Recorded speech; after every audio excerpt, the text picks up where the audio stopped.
Y'all used to hate on all of my moves, but now niggas on it. Y'all used to bait me on me and my views, but now niggas on it. I used to tell them I'ma have me a show, but now niggas on it. Her homies on it. Your homies on it. Y'all used to hate on all of my moves, but now niggas on it. Y'all used to bait me on me and my views, but now niggas on it. I used to tell them I'ma have me a show, but now niggas on it. Her homies on it. Your homies on it. The realest podcast ever. The realest podcast ever. The realest podcast. There we go. Figured it out now. Realest podcast. What it was I'm number 3, not number. I mean, I'm number 2, not number 1. So you adjusted 1, but you really 2. Yeah. And you adjusted 8 for me when I'm like, no, I'm 7. You like, no, you 8. But the crazy part is, I turned 1 down. I was like, oh, there we go. Really, nothing was happening. The placebo effect, ladies and gentlemen. I remember when I was like doing my hearing test for SEPTA, and it was like they put the thing on. It was like raise your hand. And I was doing this, and the lady was just looking at me, and I was doing that. I did like 4 or 5 times. She was like, "It hasn't started yet." I'm like, "Oh, okay."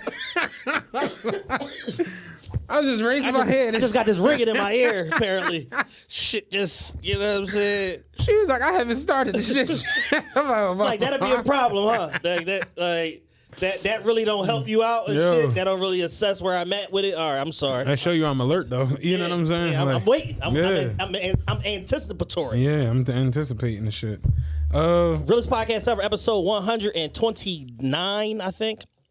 29. Yeah, 129. 20. No. Yeah. Whatever. 129. It's in the notes. Is it? Where are the notes? It's in the notes. The notes I sent you. I opened 4 different apps. I'm still in the maps. Cooking app. I went to the podcast, the map. I went to the fucking Texas, and then went to the notes. Yeah. Episode 120, yeah, 129. 129. We just want to say sorry for being off last week. Prior week, we were here. Week prior to that, I was sick and out. Last week, Matt was sick. It's get sick season right now. Yeah, I had a COVID scare. I thought I had it for a young second. Yeah. Here's the thing, right? Right now, everything is COVID. Let me tell you. So my throat was sore. So I was like using, Halls and Ricolas and I'm like, yo, it's like, it's sore. Like it's never this fucking sore. Then what fucked me up was my foot fell asleep while I was at work. It's like it's over. And that was it. I was like, I was like, yo, I texted my homie. I was like, yo, ain't gout like one of the symptoms to COVID? He was like, the fuck are you talking about? I'm like, gout, nigga. And he was like, you have gout? I'm like, so what the fuck? My foot just fell asleep just out of nowhere.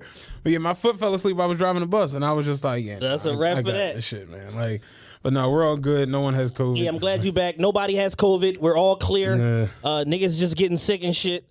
And when you told me your symptoms, I was like, that don't really sound like COVID. That like just sound like ate some ass. Yeah. You know what I'm saying?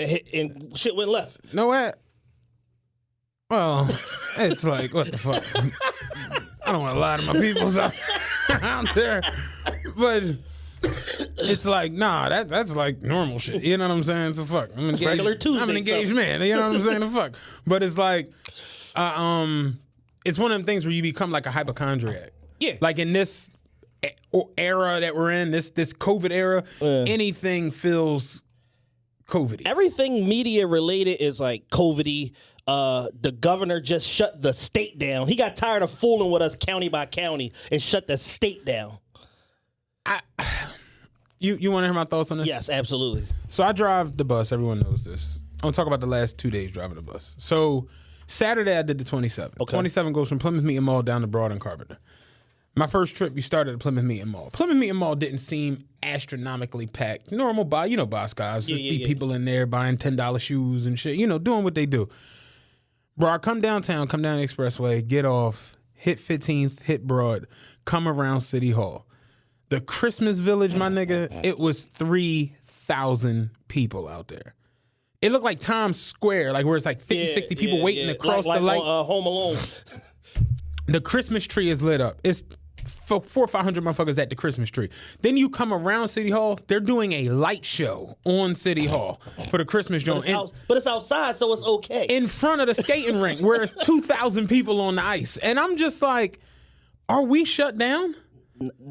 Quasi. Because this is happening in the major city of Pennsylvania at the city hall. So I'm just like... The day after the shutdown. The day of the shutdown. This shit started Saturday. This was Saturday. Oh, shit. I'm just like, yo, what the fuck is going on? Like the whole night, it was just packed downstate.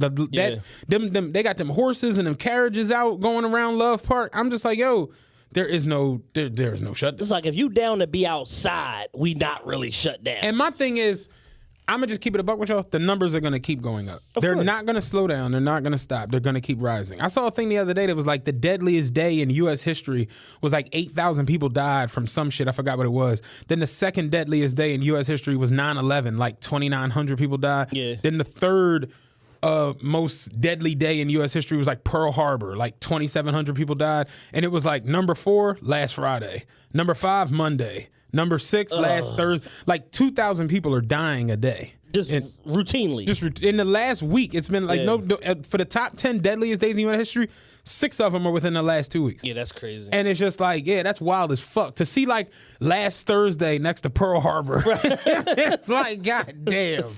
But the numbers ain't gonna stop. You know why? Because y'all are playing about the shit. My thing is this: what the fuck is the shutdown for at all? If the numbers not gonna slow down and they closed the gyms in Pennsylvania. Yeah. You know, they had already had gyms closed in Philadelphia. I don't gym in Philadelphia. I go to Edge and Media, Granite Run. They closed the PA gym. So I'm like, man, I gotta go to Delaware. You know what I'm saying? To go to the gym. So my homie like, I mean, you gonna really take the ride? And I'm like, yeah, nigga, that's what I be doing. I've dedicated myself to this shit. He like, and I'm like, it's probably gonna be packed. He like, man, they probably just gonna chalk and chill in the crib. I'm like, no, nigga, people that's in the gym. I walked in the gym. People that work out. I walked in the gym today. It was like walking into the media gym. Oh, she was up. Well, all right, now, yeah, like everybody in there. Everybody in the gym down at Christiana Mall. It's packed in there. And I'm like, this is more dangerous than having us at separate, you know what I'm saying? Exactly. Mayhem. Yeah, but I mean, apparently Wolf caught COVID, so that was the whole cause for the shutdown. Wolf said, oh, y'all playing games. Yeah, this shit really going on, huh? Y'all playing games. He tried to do what Keisha Lance Bottoms couldn't get done in Atlanta. She caught COVID. She said, I'm shutting this whole shit down. The governor stepped in and said, you shut this motherfucker down, I'll kill everybody down there. Real talk. Like, you get sick, I'll kill you. Yesterday, I did the 54 on Lehigh Avenue for overtime, and yeah, it's a lot of COVID out there. Pray for Lehigh. If do you believe in God and shit like that? Yeah, absolutely. If Jesus does come back, he would have to start with Lehigh. Like, just start there and work his way out, because Lehigh Avenue is in rough shape. That like. Every other line from us has been like affected from the COVID, like where it's like the ridership is down and people ain't really out there. Not the 54. Lehigh Avenue, anything east and west, Lehigh, Allegheny, Dolphin, all of that. Yeah. It's normal. Well, North Philly is its own. Cecil B. Moore. North Philly is like has graduated from its own country to like its own universe. Like the people on the 54 are the most. They're the most ridiculous people. I can't, because I do the 27th, so. I'm going to Plymouth meeting. Yeah. Like, that's what I deal with on the bus. At some point, the nonsense drops off when you're going to Plymouth meeting. There's just no nonsense at all. Okay. Everyone who gets on the bus is going somewhere, has a reason to be out there. They're going to work. They're going to somewhere. You don't have to say anything. Everyone has a mask on. They'll mention to you. You know what I'm saying? Yeah. Before you have to say something to somebody else. It's just... I pulled out the 54 yesterday, the first stop, like pulled up to 33rd and Dolphin. It was 7 people waiting, one with a mask on. And I'm just like, this is what the fuck we about to be in for today. Like, it's just ridiculous. Motherfuckers begging. I haven't heard that shit in months, because I haven't done the 54. I haven't done the 54. Oh, the AOG is back out. AOG, you gotta get a ride. One nigga last night gets on. And he's like, yo, man, I just got robbed. Older guy. He's like, yo, they just robbed me, man. Like, they took my bike. They took everything. I felt bad for him. Like, Jay, I'm like, damn, that's fucked up. He's like, yeah, man, this shit is getting so ridiculous out here. Like, people just terrible. And I'm like, yeah. He's like, I'm just trying to get home, young brother. Like, I don't know what the fuck to do. I'm just like, it's cool, dog. Don't worry about it. He went back and sat down. 30 seconds later, he was on the phone. Yeah, I'm on my way there now. Yeah. You still got him, right? I need 3 of them. I'm looking in the mirror like, pussy, ain't nobody rob you. Oh, you think you've been robbed of a shit dignity, you lying motherfucker. Like, they ridiculous out there, dog.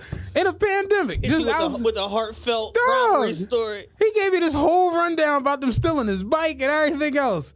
Nigga on the phone. I'm like, how you keep your phone in a robbery, dog? Like, they ridiculous. Had it in my boot. You know what I'm saying? In my boot. They ain't get the iPhone, baby. I keep the razor in my boot, baby. They ain't get the Obama phone. Yo, you know what I'm saying? Dog. It was Too ridiculous. many contacts in that jump. I had a nigga get on. I'm a retired war veteran. I served 2 tours in Iraq. I only have 78 cents. I'm like, why are you telling me this? Just put whatever you have in there. Go sit down. Like, Drop it and take a seat, sir. Drop it and take a seat. Like, it's ridiculous. Like, you know, Iraq was like mad long ago. Yo, it's ridiculous. You didn't get man. your shit together post Iraq. You go out there on that John, nigga try to bring a pit on the bus. Some was a service animal. It's like, that's not a service animal. Not with a rope around his neck. Rottweiler. Rottweiler with a rope around his neck. Straight rope. Like, nigga, that's a blue nose. That's not a service animal. It's the Lehigh Avenue is nuts. And then when you get down Kensington and you like, listen. I haven't seen it in years because I don't do the 54. That shit is a different world. You really see them like just. You're like, this is a lot, man. Once you cross, like if you going down Allegheny. Once you cross front, that's when it all shifts. I was gonna say like 5th. Oh no, well 5th to front is Poppy Land. Yeah. I will say this. Seeing that them Puerto Ricans have made it look like Puerto Rico is admirable.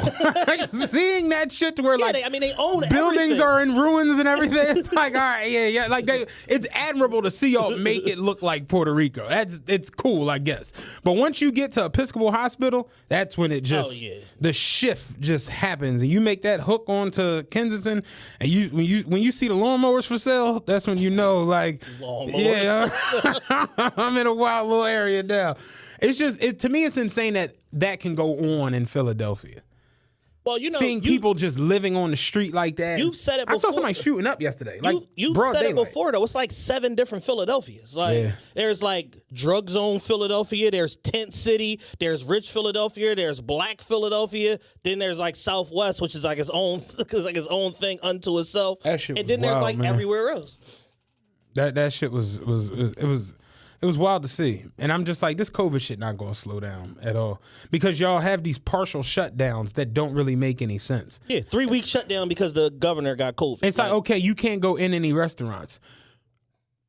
My thing is, when you see that many people at Love Park, at the Christmas Village and shit, it's like, if one person has COVID, that shit is susceptible to everyone. That's 2,000-3,000 people. At the very bare minimum, they've at least been exposed to it. Even if they don't catch it, they've been exposed to it. So I'm just like, at that point, it's survival of the fittest. It's going to be determined by how strong your immune system is. My thing is, seeing that shit, I should be able to go get Brussels sprouts from where the fuck I want to go get them from. Oh, really? You know what I'm saying? My whole thing is I want to see the... Not to mention New York, Jersey, and Delaware are open. Yeah, I want to see the science behind, like, the indoor dining shit. Like, because I don't particularly get it. Like, how many people caught COVID as a result of indoor dining that was socially distanced? Like, show me those numbers. They don't have them. Yeah. So it's just a situation where it's like, well, based on some shit we heard a year ago, if you indoors, you're more likely to catch it because it lives on surfaces, but you can spray Lysol. It's just like, it's just so many different varying factors that goes along with it, and none of it is truly based on anything. Like, my thing is, being a bus driver, how is it that Governor Wolf can shut down a restaurant for social distancing, but then have a bus that's 11 feet wide, 40 feet long, and put 40 people? You know what I'm saying? It doesn't make any fucking sense. Like, for all of that, we should be able to go get fucking food. Where literally motherfuckers is standing next to each other on this motherfucker. Yeah. So it just doesn't make logical sense all the way around. Not to mention, I can literally go 10 minutes across the bridge and do whatever party the fuck like it's 1999. Do whatever the fuck I so want. it doesn't make the part.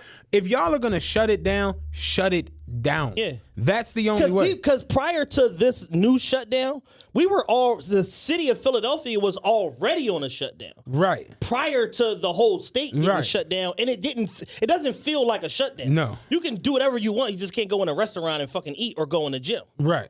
That's it. That's it. That's it. Everything else, King of Prussia Mall is open. Yeah. Like a motherfucker. It was booming the other day. My homie told me KLP was booming. Are the barbershops open?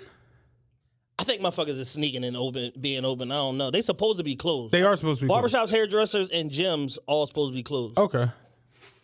So basically, that's stupid. we right back to fucking March at this point. Nah, ain't nothing gonna be like phase one. I ain't gonna hold you. I liked phase one. Yo, that shit was like you walked Phase one was lit. You walked outside, it was like it was like overcast. Like you could walk on 76. Yeah. Phase one was the shit. Gas was like $1.90. Motherfuckers was afraid to go outside because they didn't know like what the penalty was if you was outside and you wasn't essential. People thought they was gonna get hit with the stick. As soon as motherfuckers realized wasn't no repercussions, they was back outside like never before. And I'm ain't like, no sticks. we out here. Motherfuckers just finding shit to do. Motherfuckers jogging, driving scooters, all type of silly shit. Phase one was lit. Yeah. I remember that. You could get up and down 76 in 7 minutes. Yo.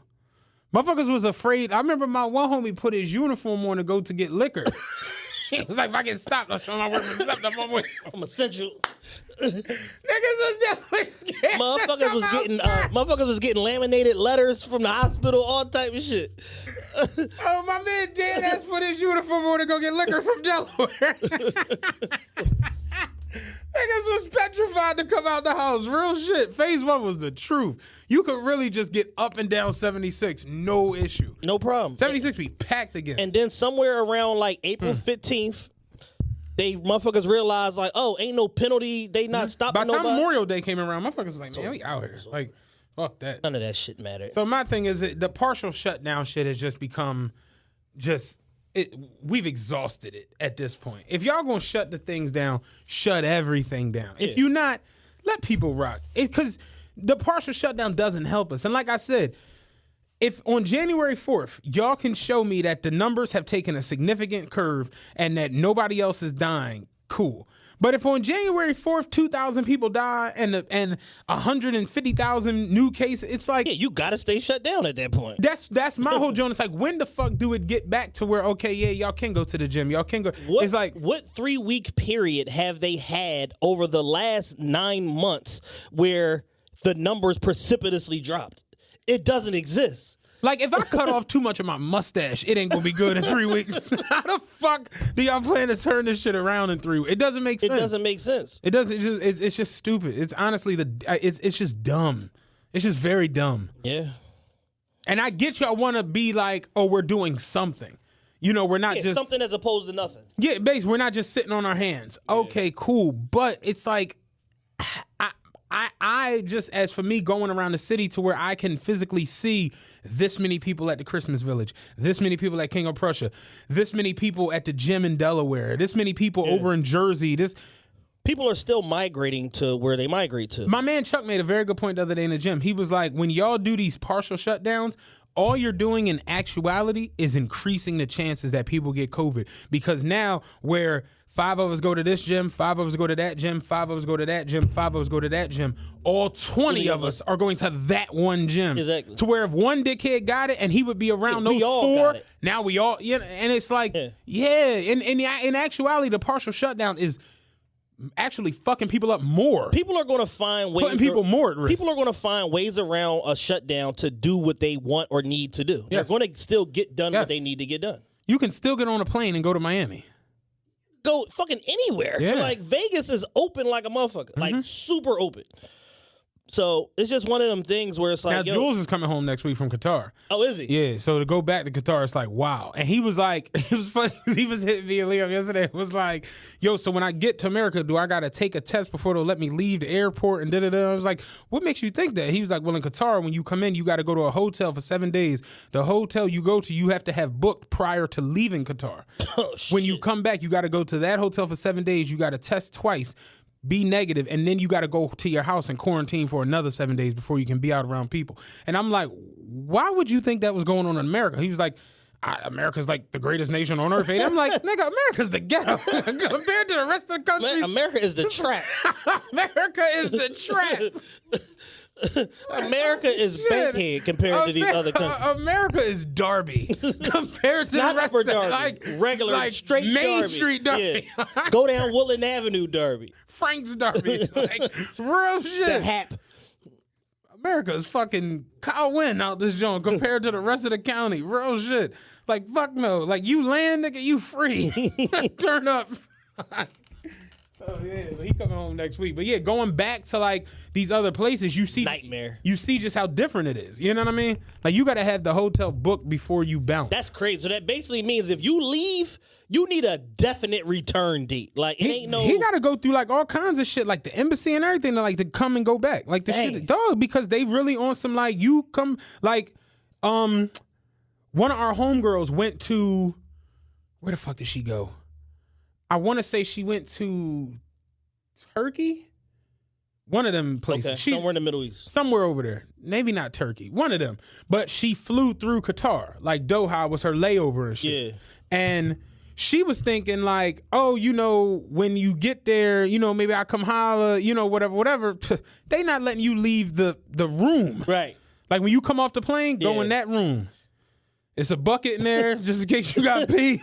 Don't leave. You come out, we gonna hit you with the stick. And then we'll escort you to your plane so you can go to the next. Damn. Like them other countries not fucking around. Yeah, that's how you control a pandemic. You come to America with a 5-hour layover, you can go get some hookah. Come back to the airport. Real shit. America's the ghetto compared to a lot of other countries. It's trash. It's wild. It's trash. But no, yeah, other countries is really, really not playing. I saw a video the other day where it was showing how a lot of countries didn't even know that the pandemic shit was still going on. Oh, like that's how far removed because from it they've just like eradicated everything and they're like back to like normal life and there are like no cases and none of that shit. Damn. Yeah, it's wild as you got to see it. Like motherfuckers was just out going to fucking festivals and picnics. Like what pandemic? Y'all still on that? I know we knocked that shit out last year. That's over with. Good luck with everything. Y'all niggas still sick? Yeah. Shit bad. Shit wild, man. Damn. So we got a bunch of stuff to talk about. I knew none of this shit. You knew none of this. You've been off. People been hitting me up asking, "Where's Matt? Where's Matt?" You've been off the socials for like what, a week now? Week and a half. And people been hitting me up asking me like, where's Matt? Where's Matt? Where's Matt? Is he okay? I'm like, yeah, he cool. He just hates y'all. Yo, it's so crazy when you like delete a social media. People really be like, yeah, they you like you cool. But you've done this before. I've had motherfuckers hit me out of the group chat. Yo, I just want to choose me, you everything all right? See you not on the gram and shit. I'm like, you could have asked this in front of Chad, nigga. I'm cool. Is everything all right? Like, dog. No, really what it be for me is like, social media just be like a burnout after a while. You know what I'm saying? I've been seeing over the last like 2-3 weeks, I've seen a lot of people that are like social media veterans, like, I'm over it. Like, they just are wore the fuck out with social media. I think we've just really gotten to a place where it's like social media, for me, I use it for like, the only thing that I'm like annoyed with, I'm actually, it's kind of cool now. I can't see the workout pages that I follow. Okay. But the couple guys I follow that do dope workout sets that I be getting shit from, they got YouTubes. Right. I found them on YouTube. I was like, oh, fuck that. Never coming back. Fuck that. They on YouTube. But so that was a little annoying because when I would want to go see something, I'd be like, shit, I can't. Yeah. I'm not logging in for that. Fuck that. But I found out my man Joe Andrews got a YouTube and what's the boy play for the Steelers? James Harrison. He got a YouTube. So I'm like, oh, fuck it. You know what I'm saying? Yeah, you good. Yeah, so I'm straight. But Instagram in particular. Instagrams. Is just like, what is happening on this joint? It's like, what is this? Instagram has turned into Shopify, first and foremost. You can buy anything on Instagram. So we're gonna do the award show next week. Y'all sure? Yeah. It's gonna be a barn burner. You know what I'm saying? We got a lot of hot shit for the award show next year, 4th annual, and we always do most ridiculous caption of the year. I saw a caption the other day. This is like my last day before I got off Instagram. It was so, how I always just like they're already ridiculous. Just I saw the caption, young lady who's pretty okay, nice looking, and she has a nice little job and everything. The caption said, "A bitch standing on my head is the only way she'd have one up on me." And I was just like, huh? You know what? I was like, wait, what?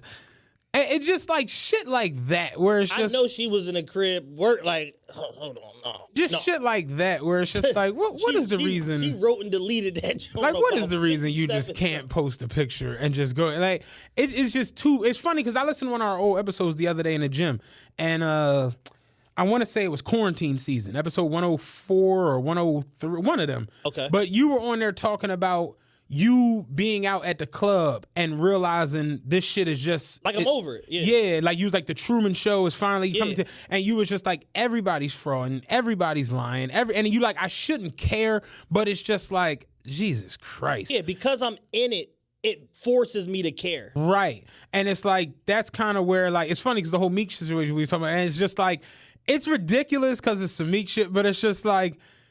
It kind of backdoor makes sense. Yeah. Because that's how I be with like social media where it's like, y'all get on my nerves, but I like, I'm in it. I'm like too deep in the shit. Right. You know what I'm saying? I'm too deep to let go at this point. Like my who was it the other day? I think it was Lee. It was just like, make a new page. And I'm like, fuck no. Start from scratch?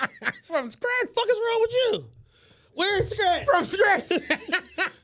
Where's Scratch? Where's Scratch? We done said where's Scratch. We shut this off of air and everything. Like, where's Scratch? Like what? Shit me? I've met a lot. Starting from scratch? I've met a lot of dope people off of social media. You know what I'm saying? Like a lot of dope things. No, for sure. From social media. But it's just, sometimes I just be so perplexed at things that go, because like, why are y'all like this? Like, why do y'all live for nonsense? Like people, because I don't live for it at all. So that's why I just be like, is it something wrong with me? No, it's not. It's what it is that people have become totally like desensitized to like violence, to extreme acts of like whatever, like shit that was like would be on like Most Shocking or Too Raw for TV and shit like that 20 years ago. And all that you shit. See it 100 times a day on Instagram. I saw now. somebody's body get like ripped apart at like he was working at like sounds plausible. He was working at like a construction factory and he like reached into something and it pulled him in to the joint. And I'm like, why is this shit up and down the timeline? Why is this online? Like somebody sent it to me. Like, you went out of your way to send that to me. Yeah, like shit that you would need to get government clearance to see 20 years ago. Yeah. It's just readily available on the internet. You got a good point. So it's like, when you have that dynamic along with like the lifestyle shit and all of that shit, it's just like, it's basically put to a point where people are almost like robots. Like, they're not even like processing a lot of what they see, a lot of what they're reading, stuff like that. They just kind of like just showing up for the show, you know what I'm saying? And they just taking it as like entertainment, but it's like, no, this like a lot of real life elements like attached to what you're digesting, and I don't think people realize the effect that it's having on them on a lot of different fronts. And the rapper lifestyle and all of that shit is literally driving people crazy. Like that part of it is just like making motherfuckers go mad because they are so obsessed with the 1%. The thing that trips me out is that people associate a decent social media presence or not even a presence, but like a decent social media like presentation, right, with being in a happy life or happy lifestyle. To where if you don't have a social media presentation, what's up with like when people there that's be like, I ain't see you post on the gram last couple days. You all right? And it'd be like, you ain't gonna believe this, man. I just had breakfast. No, you ain't gonna believe this. I'm not gonna believe it. Like, I ate 3 square meals every day that I didn't post. I know you ain't gonna believe this, but it's like, nigga, I went to work today, man. And I got a bunch of candles. Earned me a nice Bath Body Works. Like, I don't know what to tell you. It's like we in the if you didn't post it, then it didn't happen era. Yo, you know what I'm saying? I had my man straight text me and was like, yo, you cool? And I was like, what's up? You heard something? And he was like, oh no, because I know you be like, you know, you going through the whole health shit. Like, he's like, I seen you wasn't on shit. He like, I ain't know if you was like, you know what I'm saying, a spittle or something. And I'm like, bro, if they take me in spittle on some random unannounced shit, I'm not going to delete, but that's not what I'm going to be like, hold on before I go under the knife. I be like, that don't before y'all put me under. Yeah, like that don't make sense. Deactivate my shit, doc. It's crazy as fuck. Yeah, no. I had Lee straight talk to me the other night about it. Like, why aren't you on social media? She was like, why aren't you on the gram? And I'm just like, I just not on it. I ain't feeling it. And then her mom walked in. I'm like, I know you ain't call your mom about this. She was like, no. I know this isn't an ambush. Is this an intervention? Like an ambush you like they did Akademiks on Clubhouse the other day. Oh, Shit. But I don't know. I'll probably get back on there this week to post the award shit. Yeah, I need a break from social media. I need a break for you know why, for obvious reasons. I need a break. My whole thing with Twitter was one thing because I unfollowed a bunch of people down on Twitter to where I only follow like 8 people, 40, 50 people and shit. But there's not that much fraud, at least visually, on Twitter. Oh, it's only but so much visual fraud you can pull off on Twitter. Because at the end of the day, you have to like have words. The thing with Twitter is a lot of people are just stupid. They just their opinions are dumb. Yeah, and people don't have the level of the right level of intellect to navigate through Twitter effectively. Right, they're not interesting enough or have good shit to say. But it's literally like with Instagram, it's like a chick will make like grits, cinnamon rolls, bacon, and eggs and post and be like, you bum bitches wish you could. And it just be like, well, I don't understand why. Them cinnamon rolls is on sale 2 for $3. Hey, the grands, man, they sell them at the dollar store. It's like, what is this? Bum bitches wish you could. That shit is crazy as all hell, man. But, you know, it's like I could go on for days. Everybody's spicy on the gram. Everybody. My girl fucking just came back to Instagram the other day and she hit everybody with it's the me for him, and I just wanted to like punch her in the side of the head. Like, that's definitely on there for next week. Like just punch you right in the side of the head. That's definitely up there. It's the me for him. Oh, did you see? Speaking of Instagram, probably not. Did you see? This is right before you deleted your page. Well, deactivated your pages. Did you see the girl Ming Lee came out with a caption book? Yeah, I did see that. The caption book. 125 dope captions. I thought it was more than that. Oh, however many it is. It was like 300 or something. It said because a great pic with a bad caption is like an Instagram sin or something. Is a social media sin. Yeah. I hate all of you. And crazy part is, she's going to sell out. She's going to sell a zillion books. Yeah. Because everybody's fucking dense and dumb as a motherfucker. You know, I can see, I'm like 50-50 on it now, I guess, because I've had time to process it. For me, I would never. But I can understand the coffee table aspect of like having it on your coffee table to be like kind of silly or whatever. But the problem is there are people who are going to get this book and be like, God, I look good in this pic. Get my book out. What do I do when I'm a badass bitch? Yeah, like, you know that's my coming. Thing is there an index? Like, is there a table of content? She said it's for all like How do we index for all situations? How do we does she have the captions broken down by situation? I guess like shit on these niggas. Shit on these hoes. Ass too fat. More paper than I know what to do. Like I'd imagine it's like I have a TMM problem. Yeah. Too much money. Yeah, I'd imagine it'd probably be because she said it's for all different situations. So I'd imagine it's a nutshell. Different sections. My thing is these people can't even read and they're gonna buy a fucking caption book. How does that work exactly? I've reached this point in my life. I'm never against the commerce aspect of anything. So if you could get money out of people for silliness like that, oh yeah, if you're smarter than your consumer and you're able to make money off of them, do your fucking thing. I think like with Jeff Bezos, like Bezos figured out how to be worth $200 billion selling junk. Yeah, absolute junk. Like the shit that they used to sell at Jerry's Corner and at flea markets. Amazon. That's it. It's junk. And you can get it in bulk if you subscribe. Like if you remember Sears and Roebuck, the Sears catalog? Yeah. Sears sold quality shit. They sold mattresses, great furniture, everything. Yeah. You remember Fingerhut? Yeah. The Fingerhut catalog? Fingerhut still holding on. Fingerhut sold great quality shit.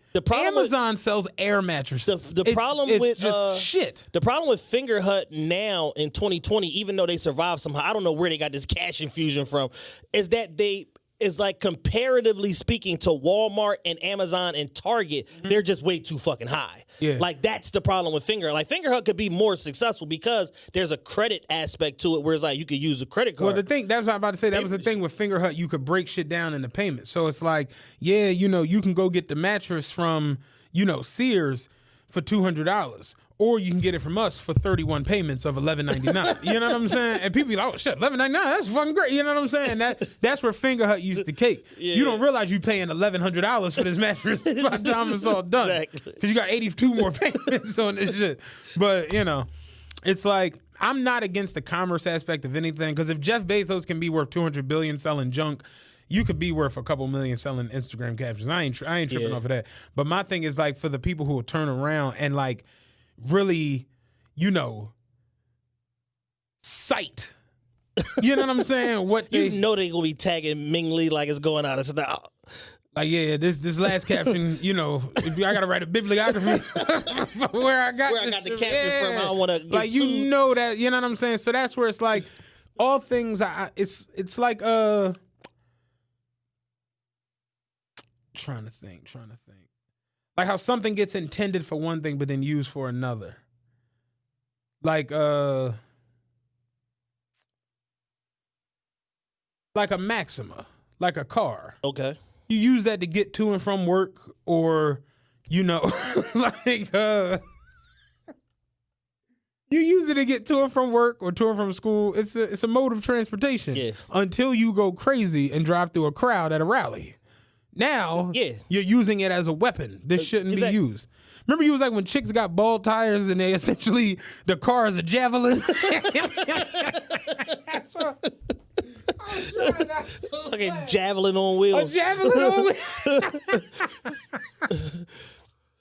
Fucking javelin. But that's really what your car be in the winter when your tires you slipping and sliding. Like at any given time, this shit can just go over there.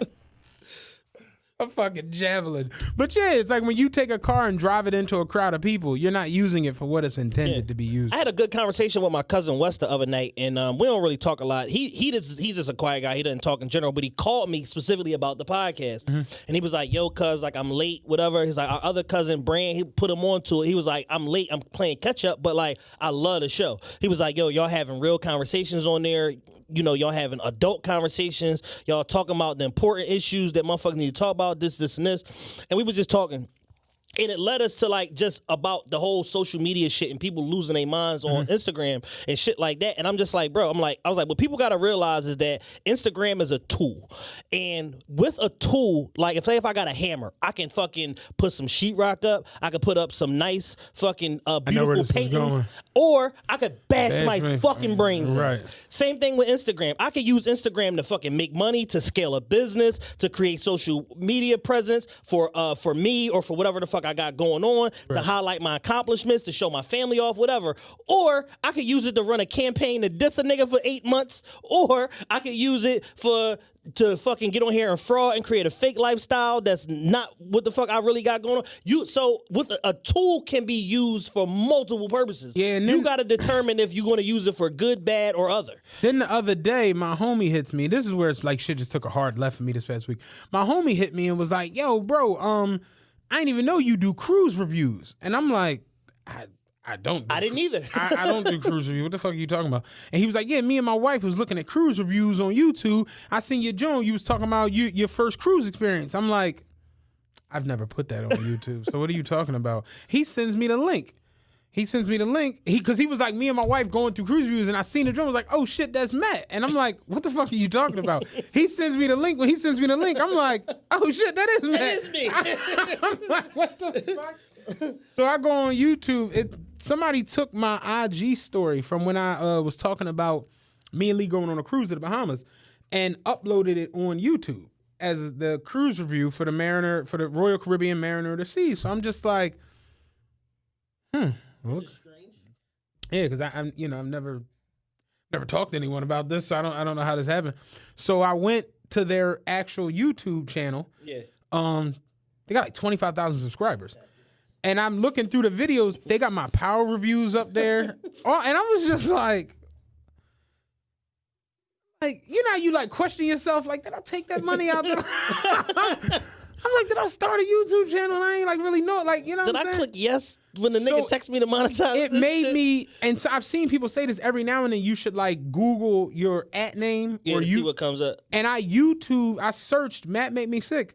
My videos are on like multiple pages. And and I just was like, all right, I gotta chill, man. Like, you know what I'm saying? Like, and it just was like, I don't know. I might come back, but I'm just like, you know that's what I mean? pretty wild. Because you really just, and like we always talk about it, like once it's on the internet, it's just up there. Yeah, so you just and really. It belongs to everybody. It belongs to everybody. So it's just like, yeah, you really never know where this shit is gonna go and where, you know, and for me, like I said, I live my life in just like a positive manner at this point. So there's really no silliness in me when it comes to certain shit. Like, you speak ill on me, that's one thing. I ain't tripping about that. You know, whatever. You ain't gonna never see me.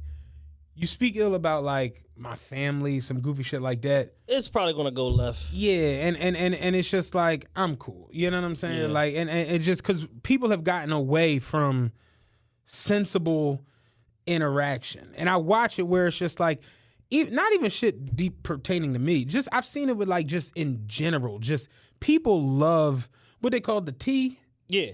I don't drink tea. I don't need the shit. Even if it's fake tea, they still love the tea. I'm just one of them people where it's just like, I'm at this point, yeah. And I think that's the biggest part for me. I've realized I really don't need this shit. Right. Because I'm met and that's the crazy part where, like, I was saying it to my homegirl the other day. I've met a lot of people off of this social media shit. Everyone who's funny, I meet them, and you know what happens? They ain't funny. They ain't funny, yeah. These motherfuckers be mute. I realized that years ago. You realize the facade aspect of it, because it's just like, oh, you're really not entertaining. You really don't have anything to say. Yeah. You have no perspective. You have no insight. When you can type and erase and figure out what you want to say, you good.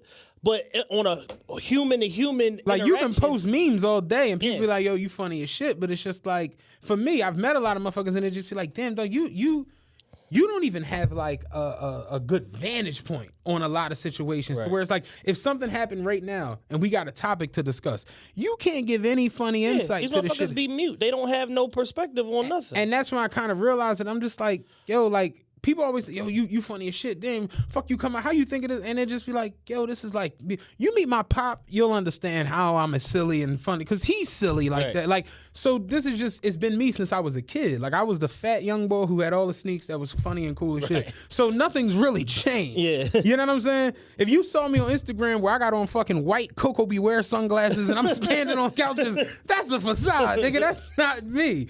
But I go on Instagram and it's like, this is my dog. This is the gym.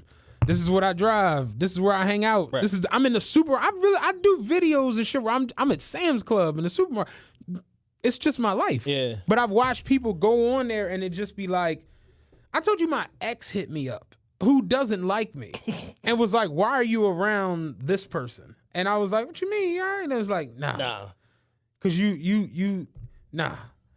And it just be like, damn. You know what I'm saying? And it make you really, really sit back and just be like, damn, yo, like, motherfuckers really don't be who they pretend to be on a lot of these joints. And I'm not saying that's like a bad thing where it's like somebody's better or somebody's less than or whatever, but it's just creating the facade in the first place.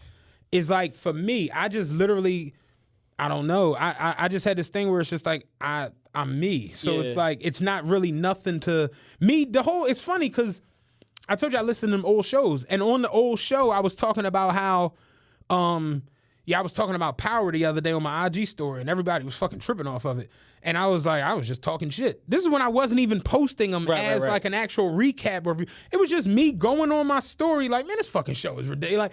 And it's just, that's just me. It's not me trying to create some shit, and that's why when I look up and I see my video on a whole nother page and people in the comments telling him, yo, you funny as shit. Yo, your reviews is crazy. And I'm just like, maybe I'm not that. Maybe I'm in an alternate universe. I'm in a quantum realm like Marvel Comics. Maybe this ain't me. You know what I'm saying?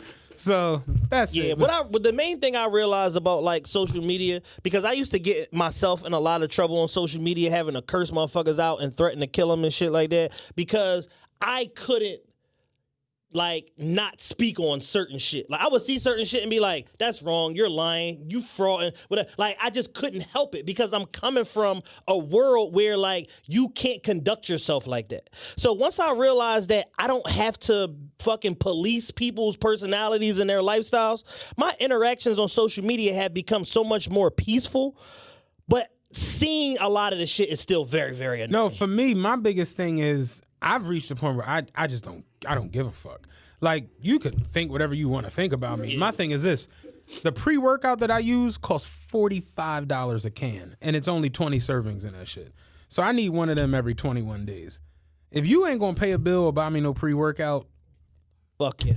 I really, and that's where I've just, like I said, I've literally gotten to the point where it's like, damn, I really don't like need the shit. Yeah. And you know, at one point, I ain't gonna front. Like I'm not about sitting here and acting like I'm above nobody and no shit. At one point, I was like borderline addicted to social. Like I loved the shit. You know what I'm saying? I loved the interactions. I loved how much fun we used to have and all that shit. But I think I've just reached a point now where I'm just like, I really don't need to go on this shit. The biggest you know thing for me is only because of this. And like in the last only because of in the last week, I thought about that shit. Even like when I sent you the whole joint, the shared note for the awards, I'm just like, how the fuck I'm gonna post this? You know what I'm saying? I was like, God, how the fuck am I gonna post this? I was about to hit Rob, like, hey, post this on your face. Like, damn, I can't post this shit on the gram. And I was like, I'm gonna just put it on Twitter. And I went to open my Twitter, it was like invalid. I'm like, God damn it, I don't got a Twitter either. Yeah. And I went on Facebook and I was just like, the fuck all of y'all. Like, we gotta scale Facebook too, because Facebook is a whole other world, and you can monetize Facebook. Facebook is actually, in all honesty, it might be worse than Instagram and Twitter because people are just like, those people are different. So I want to talk about that's the bottom 1%. my favorite new show, and I put it in there for best thing on TV for the awards next week. My favorite new show is called The Queen's Gambit. Have you watched it? Yes. Have you watched it, Vicky? Oh, Vicky's in the studio. We didn't give Vicky a shout out Vicky from NGTV. Yeah. She's here, our television partner. Make sure y'all go and download the Roku TV app, or if you already have it preloaded on your television, go add NGTV to your service so that you can get TRPE, The Office, and all the other shows that's on there. And then we're gonna do Apple and Fire Stick in like 7 days. We just waiting for approval. Oh shit, it's up. We're just waiting for approval. I had to take down all my Players Club and stuff, but I had to take it down. I had to take it down so they could run through it, and then it's gonna be active. So if they have Apple TV or Fire Stick, they're gonna get it too. That's what's up. That's what's up. Our YouTube has over 2K subscribers now. It's blowing up. I don't know if you've noticed that. Yeah. Videos are doing 4,000 or 5,000 views. Is up, man. The Queen's Gambit, I started watching that. It's a phenomenal Excellent show. series. It's fucking great. I love it, and I relate to her so much. The girl Beth with that intuitive thinking shit, where you be trying to like, and it's funny because like I was saying the other day, like I'm like that almost to my detriment. Like I visualize how things are gonna go and the way things are gonna happen, and the second they don't, I like almost melt down and be like, the fuck? Yeah. They didn't have cranberry tuna the other day in Whole Foods. I lost it. I threw the basket. I lost it. Fuck you mean ain't no cranberry tuna? That's the only reason why I'm here. I went into, why are y'all even open? Like, what made y'all open for the day? If y'all knew that the shelves weren't stocked, but what the fee for what? Dude was looking at me like, bro, we're just out of tuna. What's going on? We have everything else. I was going off, but it's like, yo, I relate to her a lot with that shit. Yeah. So I love the show. They did it's 7 episodes for the first season. I'm interested to see how they do the second season if they do one, because it's a limited season run. But the show is phenomenal. Crazy show. And I had an itchy thumb yesterday, so I want to post some shit. So I posted it on Facebook. I paused the show watching it. It's the picture of her on the airplane, and it says The Queen's Gambit, Season 1, Episode 7. I posted on Facebook, yo, this is the best shit I've seen in months. This show is phenomenal. The first comment on there, what's this? Yo, bro, what show is that? I was like, I told you the people can't read. Like, the first comment. They can read the caption, but can't read the fucking... Like, come on, man. Come on, buddy. I'm just like, dog, you see it say The Queen's Gambit. I'm like, go on, do your fucking Googles. Do your Googles, dickhead. Do your fucking Googles. My dad the other day was like, I read something the other day on Yahoo. I'm like, Yahoo? Do your Yahoos. I was on LexisNexis the other day. Pull some shit up. LexisNexis. Remember that shit? Yeah, man, do your fucking Yahoos, do your Googles. I'm like, go on Google, type in The Queen's Gambit. People may not believe this, but once upon a time, there were multiple search engines on the internet. Remember AOL was the biggest one? Yeah. I remember that shit. AOL. Ask Jeeves. Jesus Christ.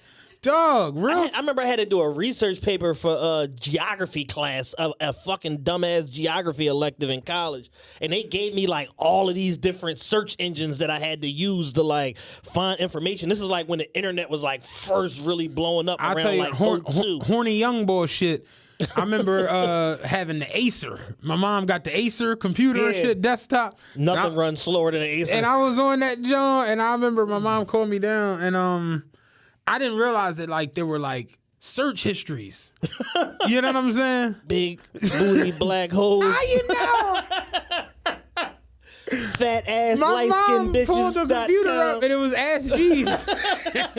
And she was like, "Can I ask you a question? What is this?" And I looked in at the search history and it was real blind. I looked at it, it was like big booty bitches. So I was like, you know, ask Dad. I don't know. Like Dad was on the computer last I seen. Big booty bitches. That was Big funny wet as shit. titties. Yo, big good times. big areolas with nice nipples. Yo. The family desktop, boy. You'll get into some trouble Man, you on get that into some joint. shit on that joint, bro. The family desktop. Oh, Lord. Good times, man. But yeah, Ask G's. But John, that's real shit. Like, do your Googles, do your Yahoos, do your Ask G's, man. You can get any information you want.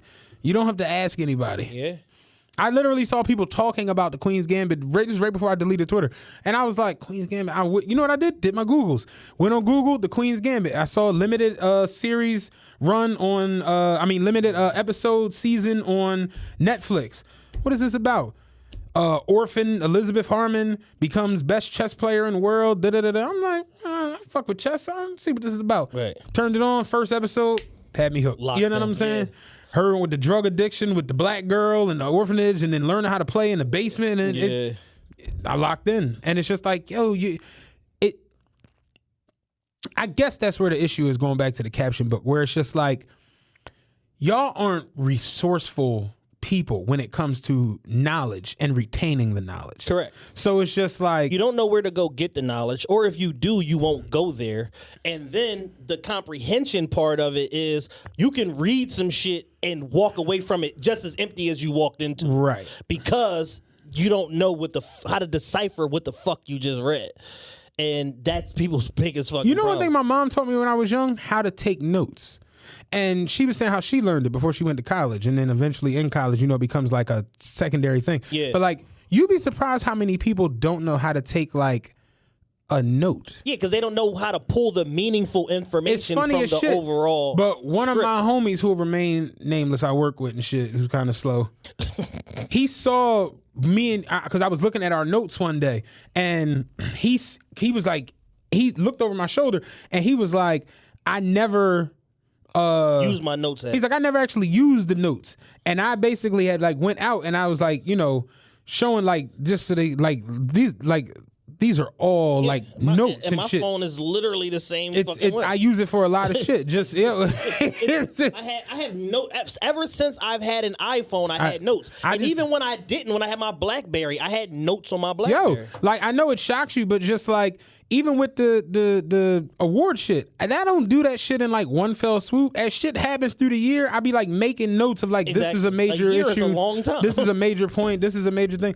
And I was basically, he was like looking, I basically showed him how we share notes and shit for the podcast. And he was like, oh, y'all niggas really be like using this shit. And I was just like, well, yeah, nigga, like, you take notes. And then he had saw how I did like all of the notes with the dots and using semicolons or whatever. And I was like, well, nigga, I know how to take notes. Yeah. You know what I'm saying? Like if I'd like sat in a lecture, I can take a detailed note of what the fuck is going on, where it's like, certain, pinpoints to like actually put down and keep and going, and it just be like, y'all don't really understand knowledge retaining. They like, skip too many important days of school.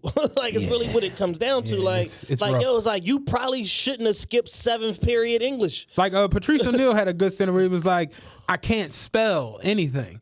And like, back in the day, I used to like skip spelling class to go steal bread.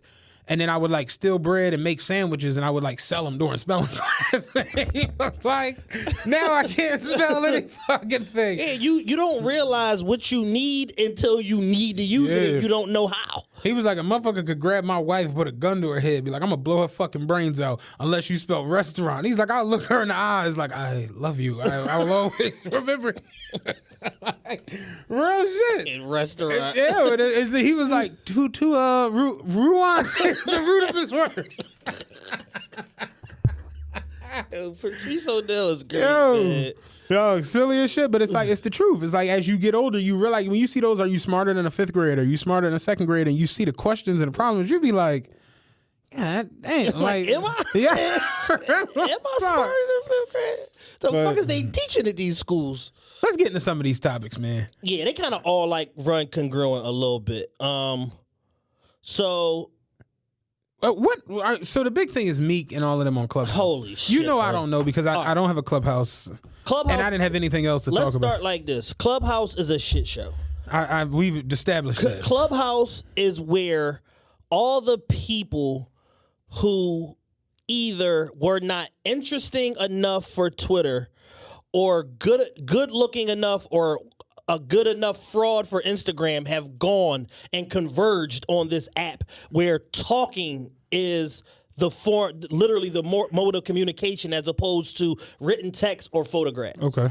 So what has happened now is that you got a bunch of people, like Clubhouse has been around since like April or May in beta. And what has happened now is you had a lot of people that were early adopters that got in through somebody somehow, and because they were there first, they've set up all these rooms and quote unquote shows and conversations and blah blah blah, and then you go and you check their other social media and it's like 400 followers on Twitter, 1,800 followers on Instagram, and they look like shit, they dress like shit, and it's like, nobody pays you attention on these other platforms. Why the fuck am I listening to you over here? You don't have nothing successful going on nowhere. You just on here talking shit. Right. And a lot of what it has become is like music industry conversation, movie industry conversation, and shit like that. And it's a lot of people playing the expert that ain't experts. And they all about to get called out on they shit in the next few months. And when their house of cards comes crumbling the fuck down, it's going to be ugly. Right. You got a whole community of niggas on there acting like they're A&Rs. And people like Joe Budden and shit like that are like, what did you A&R? What projects did you work on? What label do you work for? Like, all the A&Rs got fired the last 10 years. How the fuck is it 900 of you niggas on Clubhouse? Like, so it's like shit like that. And then you have people that literally do nothing, the quote unquote dot connectors that will call you and you want to talk to me, so they put us on the phone, so now they connected us, so now they're a dot connector. Now they connected us. Like, people literally have that shit, like, in their IG bio and shit like that, and I'm just like, y'all are dickheads. Like, this is not a job title. Like, you can't go to an interview with Atlantic Records or with Paramount Movie Studios and tell them you're a dot connector. Yeah. Who did you connect? Did you connect Bill Cosby and NBC? Who the fuck did you connect? And what was your take home from connecting them? Like, what did you profit? Well, I didn't really exactly make anything, but like, I made an introduction between this person and a dog breeder because he wanted to buy a dog. Like, no, you're a dickhead. Like Bleak with Jay and Fat Joe. Exactly. Didn't Jay say that? Bleak put crack on the jack, like, let's make it yeah, like, you know what I'm saying? So it's like, whatever. Whatever the fuck ever. You know what I'm saying? So, but when you don't connect Jay and Fat Joe, it doesn't matter. Anything below that is like, it's like, did you change the course of history? Did you open the door for Fat Joe to go to Rock Nation? Right. Like, if not, then like, you got to get the fuck out of here. So all of that leads into like, that's just setting the scene for like what Clubhouse is or whatever like that. So it's like a bunch of, you know, every now and again, some real A-listers and shit like that pop in. So like the Kevin Hart conversation a couple weeks ago, Kevin Hart popped in the room. All of a sudden, everybody's tone fucking changed because it's easy to talk shit about Kevin Hart until Kevin Hart show up. Right. And then it's like, oh shit, I need a job, I need a job. And this this nigga got production deals with every major fucking movie studio and every television house. I probably should mind my manners. You know what I'm saying? So basically what happened the other night on Saturday, Akademiks joined and 21 Savage Savage and his manager Meezy threw him a welcome party. So it's basically like his first initial conversation. And initially the chat blew up. So let me ask you, because I heard the term welcome party. Is this an actual thing on Clubhouse? It's the thing on Clubhouse. So it's like if you a big name or whatever, somebody will throw you a welcome party. Whoever invited you on or throw you a welcome party. And is so they did one for Beans the other night too. Are there like refreshments? There's nothing.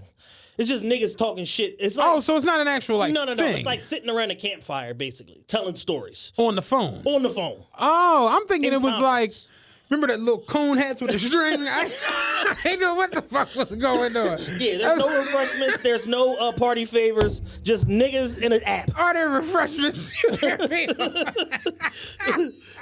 It's a virtual party. So,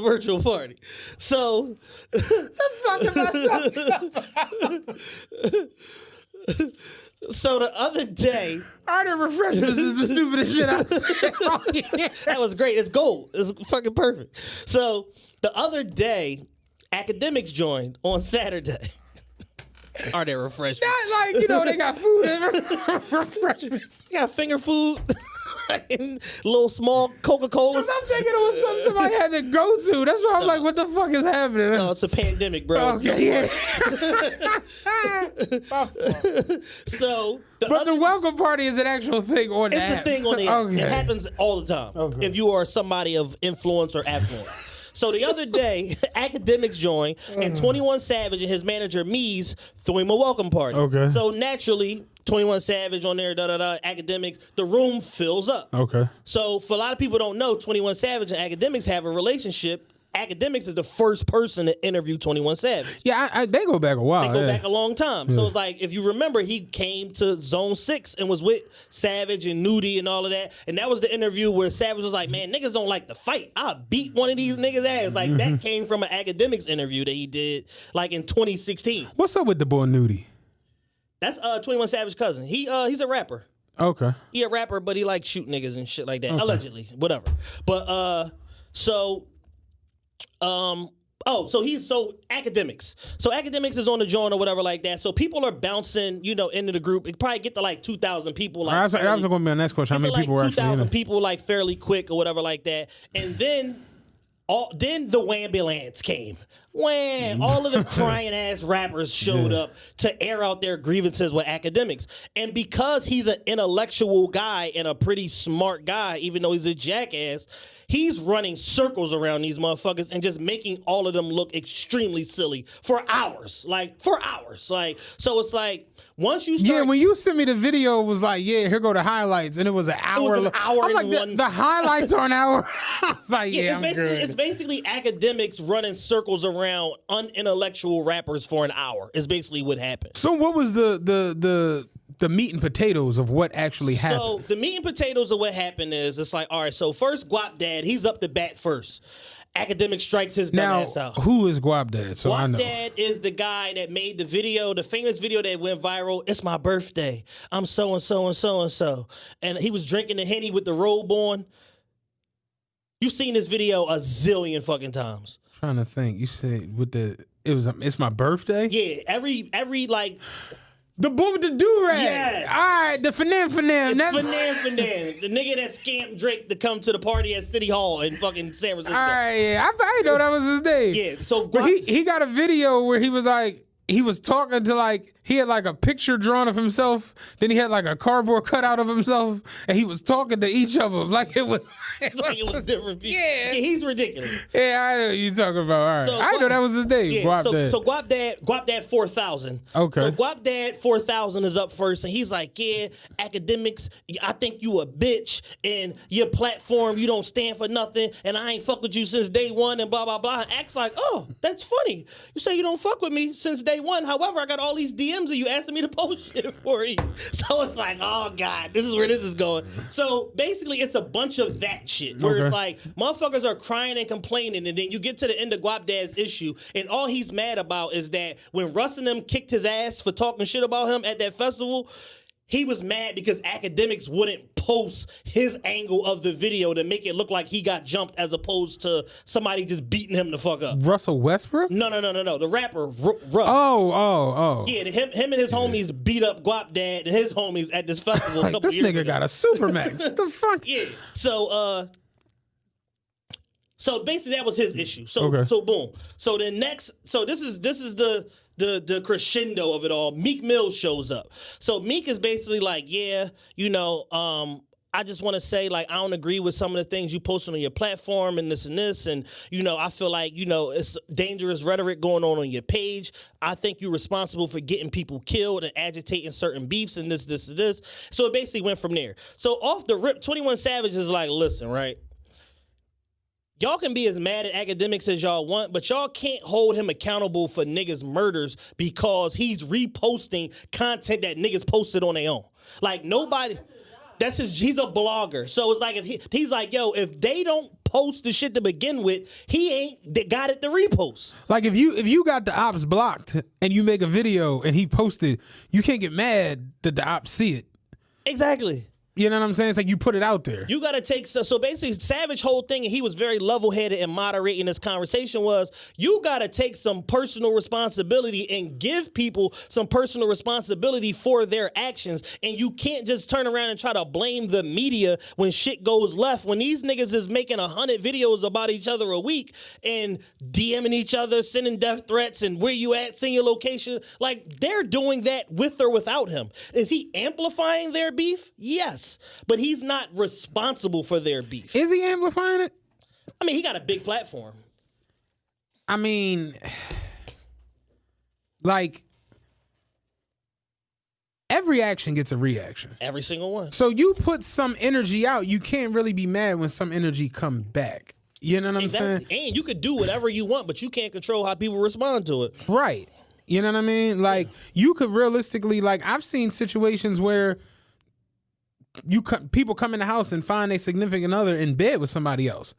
They just leave and be like, "It's cool, I'm done." Some people will kill Smoke everybody. Including themselves. Lock the room. There ain't nobody leaving this motherfucker. You know what I'm saying? So it's like, you really can't trip off how people are gonna react to something. Yeah, no doubt. Once you put the shit out there. You know what I mean? So it's kind of why I'm not putting shit out there. You know what I'm saying? Kind of staying away from putting shit out there.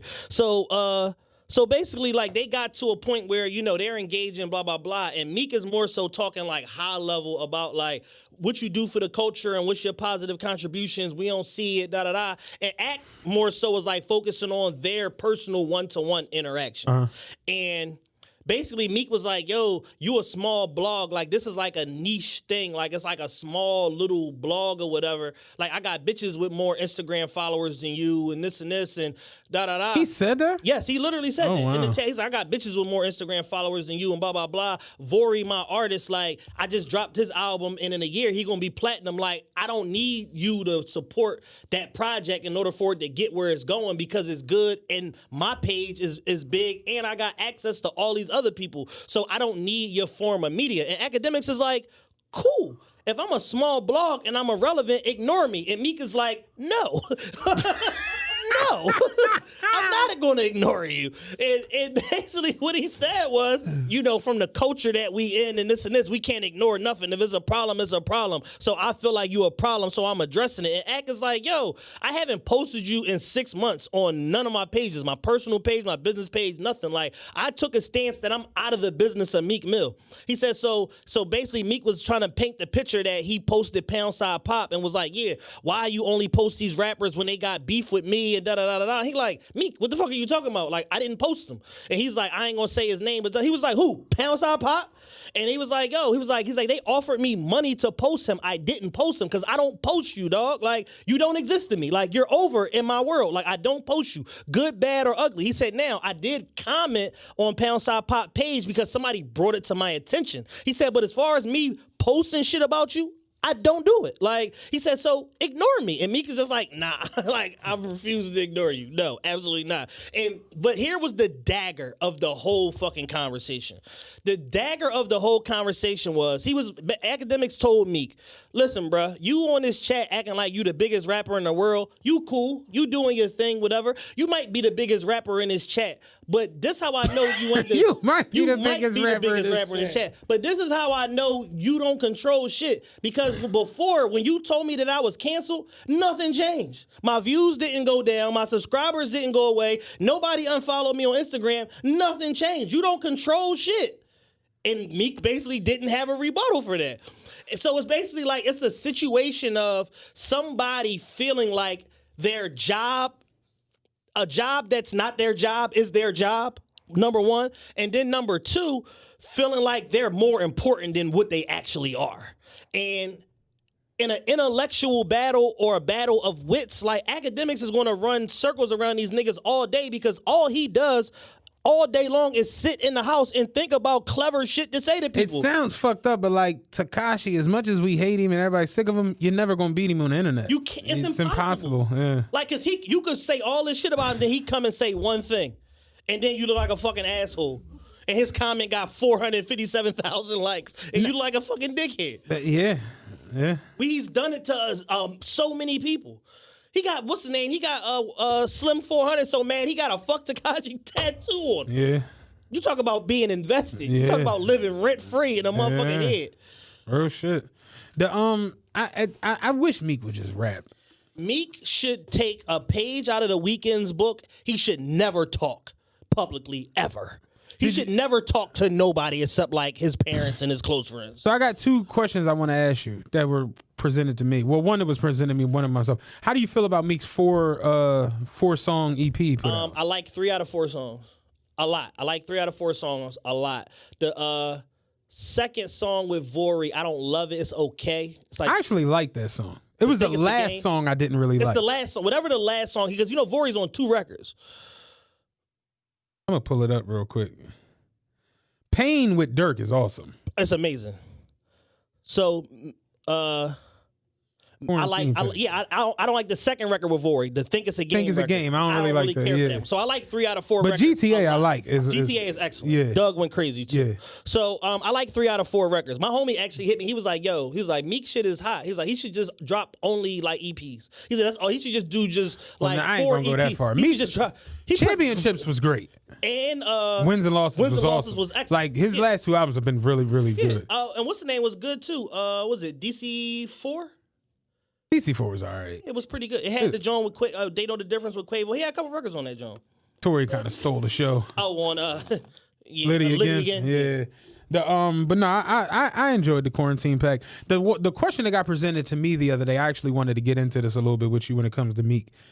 The question presented to me was, at this point, is Meek Mill's intro from Dreams and Nightmares the best intro in rap history? And I said yes. And my homegirl had like a fit that I said that. And I'm like, this is why. Me personally. It's definitely the most memorable. I've never seen an intro do more. It's lasted 8 years. I'm not going to lie. Like, when they bring Meek out at like, what's the big shit in New Orleans? Essence Fest. When they bring Meek out at Essence Fest in 30 years, he's going to come out to the intro. It's like, it's the Eagle song for the Super Bowl. Yeah. It's like, I've never... It's an iconic record. Do I think he's rapping better than Dynasty intro? Hell no. Yeah. Do I think he's rapping better than Illmatic intro? Don't you fucking play with me. Yeah. It's like, Illmatic intro is the best intro ever to me than Dynasty. We not arguing the lyrical content. Right. But I'm just looking at the fact that it's an intro and it has become like a... Yeah, it's literally like a cultural record. It's a staple. It's a staple record. It's a cultural record, and it's multi-platinum. You see what I'm saying? It's something we've never seen before. So she basically was like Tuscan Leather, Dynasty. Tuscan Leather's not better.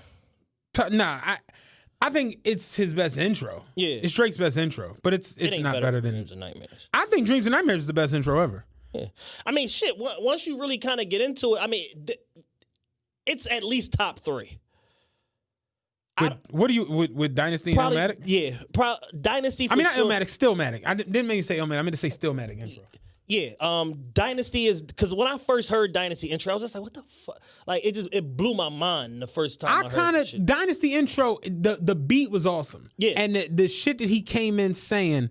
You know, Stevie Wonder with beads under the do-rag. Yeah. The intuition is there even when my vision's impaired. The pocket that he was rapping in. It was It's like, honestly, for me, it's like the last classic Jigga moment. Yeah. Because 3 songs later, he was, Chloe Glasses, me, you, and your girl. Like, he came home real fast on Dynasty and then never looked back. So, honestly, the intro is like the last Jigga moment where he's really, the theme song to The Sopranos plays as the key of life on my mental piano. Yeah. I got a strange way of seeing life. Like, it was that Jigga shit. Yeah. For me, Stillmatic intro was just...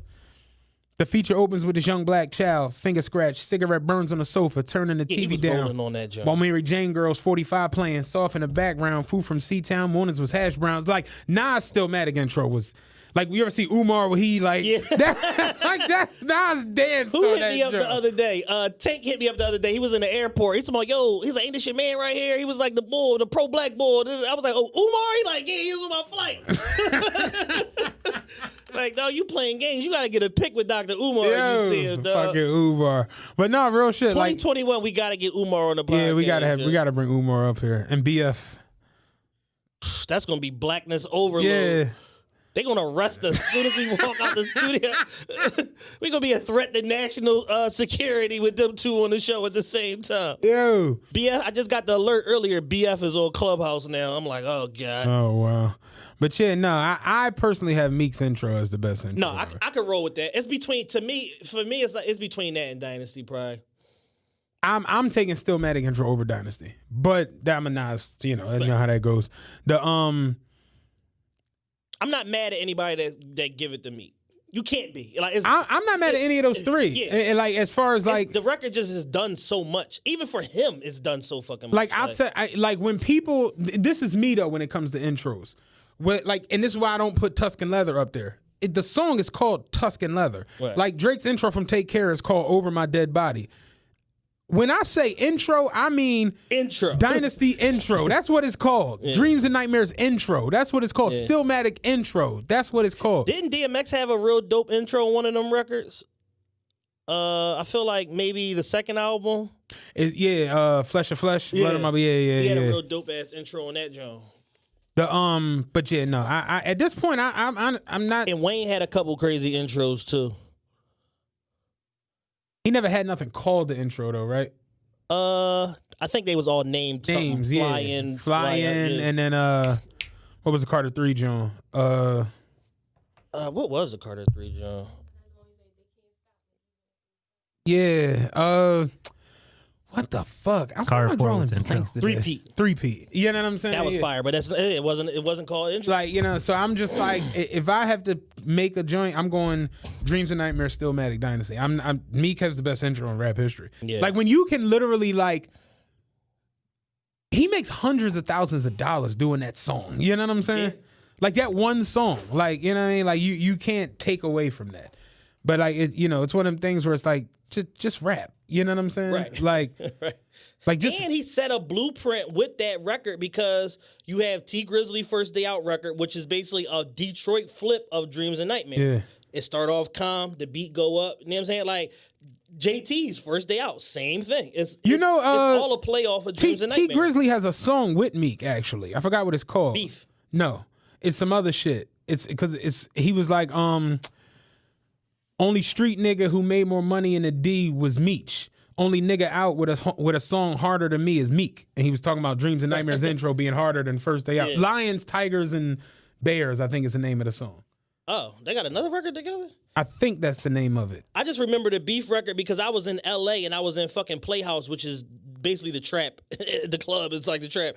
And it's on one of my playlists. And I just remember these Cali niggas like singing Lions and Eagles. Detroit Lions, Philadelphia Eagles. Oh, yeah. But he said on there, only street nigga who made more money in the D was Meech. Only nigga out with a song harder than me is Meek. Yeah. I remember that. You know? I don't know what the fuck T Grizzly is doing, but T Grizzly's rich as a motherfucker, and I don't understand it.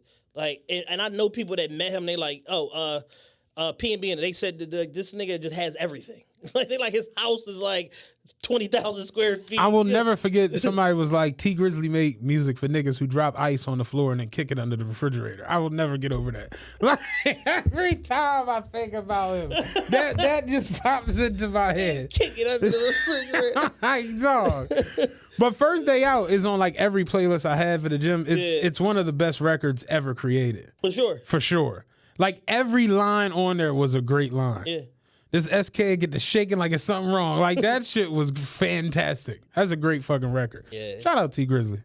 Wouldn't mind bringing him up here. Somebody said he was built like the dad from The Incredibles. Yo, did you know that there's another Grizzly? What do you mean? There's a baby Grizzly. Oh, no, I didn't T know Grizzly's this. little brother. He just got out of jail. Oh, word. He looks just like T I Grizzly. saw somebody said that his mom just got out of His jail. mom just got out of jail too. His brother got out 2 months ago. His mom got out like 3 weeks ago. Okay. But yeah, there's a baby Grizzly that's looks exactly like T Grizzly, but he's like a foot shorter. Oh, wow. Yeah, but I like that, John. He just got him signed to 300 the other day. Uh, his deal. What happened with the Verzuz? Because, I missed this. Guys, I'm sorry to say this, but I contracted COVID. That was Ashanti's announcement. Okay. Yeah, she contracted COVID and then she went on live, and people are like, "Sis, how are you like surprised that you caught COVID? You've been on tour. You've been on world tour the last 6 months." Like, and they posted all her different locations. Like, you was just in Kenya this week. You was in where the fuck was she at before? I think she was like in Bali before. She was somewhere else before. They like, this is how the fuck you caught COVID. Like, what are you talking about? So she offered to do it from the crib, and Swiss and them was like, no, we not. That shit is over. Like, we actually have a budget now. Yeah, we have a budget. It's too much money Get your in this black shit. hair Yeah. in here. So Yeah. now it's rescheduled for January 9th. But yeah, people were pissed. Yo, I didn't know. So mad though. Yo, I didn't know people were this invested in Keyshia Cole and Ashanti. Yo, people were. Yeah. I mean, people have nothing to do. People was having versus parties and shit. Like Yeah. people paid for sections, ordered food. I seen this one joint. This girl had a nice Sections where? at clubs and shit. So there were actually refreshments. Yeah. Yo, this they one were going to actual places for this? This one girl had a tweet, right? The shit went viral. She said, yo, who gonna tell my sister that the Verzuz is canceled? The girl had a spread on the table with pictures of Keyshia Cole, a pink tablecloth, salmon, sliders, rice. Like, she had a whole spread set up for the Verzuz party. Oh, wow. And I'm like, yo, nice spread. Where y'all at? Like, no need for this food to go to waste because the party is canceled. Damn. I didn't even know Keyshia Cole had a big catalog like that though. Yeah, her shit deep. Not really. No, she got 20. Her first album is a classic. Yeah, I changed my mind and I should have But cheated. then she got like the shit she did with Missy and all of that later. Like, she got records, man. Ain't that Monica's song? You need New to get itself together. Yeah. That's Keisha's record. Ain't that's not Monica? She yells new Keisha at the beginning of the record. I know, but I thought it was new Keisha with Monica. No, that's Keyshia Cole record. Like, Keisha got Oh, well, records. that's a banger. Yeah, she got a lot of She records. got the greatest song ever with Puff last night. Last night, That's yeah. my shit. They was just saying how after that she was trash. I don't know what she was. That song deserved an Oscar. Somebody posted a side by side of their catalog the other day. It's close. Like, it ain't that close. It was close, man. Ashanti's probably gonna wipe her up. Most people was picking Keisha to win. I saw a thing the other day that was like people that are picking Ashanti, and it was like a real nice Michael Kors coat, and then it was like people that think Keyshia Cole, and it was like a beat up baby fat coat. Like, dog. Yeah, people. All the bitches from back in the day that love Keyshia Cole definitely had them furry baby fat coats. Motherfuckers talking about, yo, why don't y'all just get Frankie to go against Keisha? They said, why don't y'all just get Neffy and Frankie to go against Keisha? Mike got to this stand-up was talking about Tiger Woods. He was like, Tiger Woods fucked all these random-ass bitches. Like, bitches just coming out the woodworks. I fucked Tiger Woods. I fucked Tiger Woods. He was like, Keisha Cole, Mama Frankie. I fucked Tiger Woods. And he always used to talk shit about her. Yeah. He's like, she seen me in the airport and ran up on me. Like, you better stop talking about me. He's like, you better get your little... Fucking Frankie. Fucking Frankie, Yo. man. But, yeah, I outside of like 5 or 6 joints, you know what I'm saying? I'm not thinking Keyshia Cole got that many joints to where it's like, at least with Ashanti, who got like big ass No, records. she definitely got the bigger records, for sure. But Like, she got mesmerized. Keisha Cole got records that people love, though. Like Hurt Bitch Anthems. Yeah, her bitch anthems matter. We talked about that with Mary and why everybody think that fucking Mary can beat everybody. Yeah. With 9 records. Hurt bitch anthems go far, man. Yeah, hurt bitch anthems, they travel. I saw what's your take on this? I saw what I thought to be I did not engage, but I saw it. I saw a take on Twitter that said It wasn't. It didn't get no traction. But I just saw somebody said Janet Jackson would kill anybody in a Verzuz. I said it before. Excluding nobody. Mariah, Mary, etc. The only person who could give Mariah a run is Janet. Yeah. I was like, it's definitely not Mary or Keyshia. It's funny, I said Mary or Keyshia Cole or Jane Aiko. It's like the only person that could give Mariah a run is Janet. Yeah. Janet got one of the greatest songs ever. Again, from the Poetic Justice soundtrack. It's like, yeah, like when you got like, you got to have 20 years of music. Exactly. To where you got shit for everybody. You know what I'm saying? Like, they got Rhythm Nation. You see what I'm saying? Like when you got shit with Jimmy Jam and all of them from back in the day, and then you got like Scream with your brother. Yeah. You got, you know, again from the Poetic Justice soundtrack. You got the what was her Big Joan from the late 90s? Anytime, Any Place. That, and then you got the Joan that from the Nutty Professor soundtrack.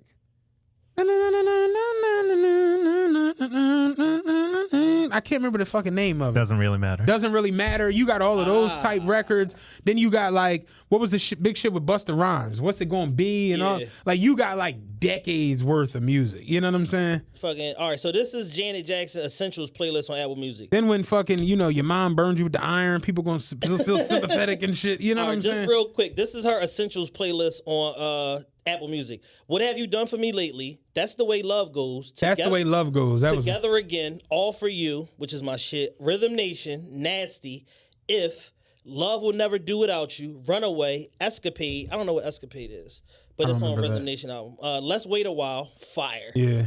Got Till It's Gone, the Joni Mitchell remake. Someone to Call My Lover, Feedback, Made for Now. That's what Daddy Yankee. I've never heard that a day in my life. Yeah, if Daddy Yankee has the greatest song of all time. He got Gasolina, right? Gasolina. Yeah. That's it's like one of the. I think it's like the biggest song ever. No, Despacito was the biggest song ever. Who's that? Daddy Yankee. That's Daddy Yankee too. Yankee he shit! Two Jones. Despacito like 70 times. 73 times. It's like the most. It's like the most. Platinum from RIA is like the highest joint they ever gave out. Fucking bullshit shanties Daddy Yankee can buy in Puerto Rico with all that money. What I Think of You, Miss You Much, fire, classic record. When I Think of You, The Pleasure Principle, I Get Lonely, Doesn't Really Matter, All Right, I Get Lonely. Control. Control is at the end of the playlist. Yeah. That's how you know how deep Janet shit is. Black Cat, Anytime, Any Place, Scream, and The Best Things in Life Are Free with Luther Vandross.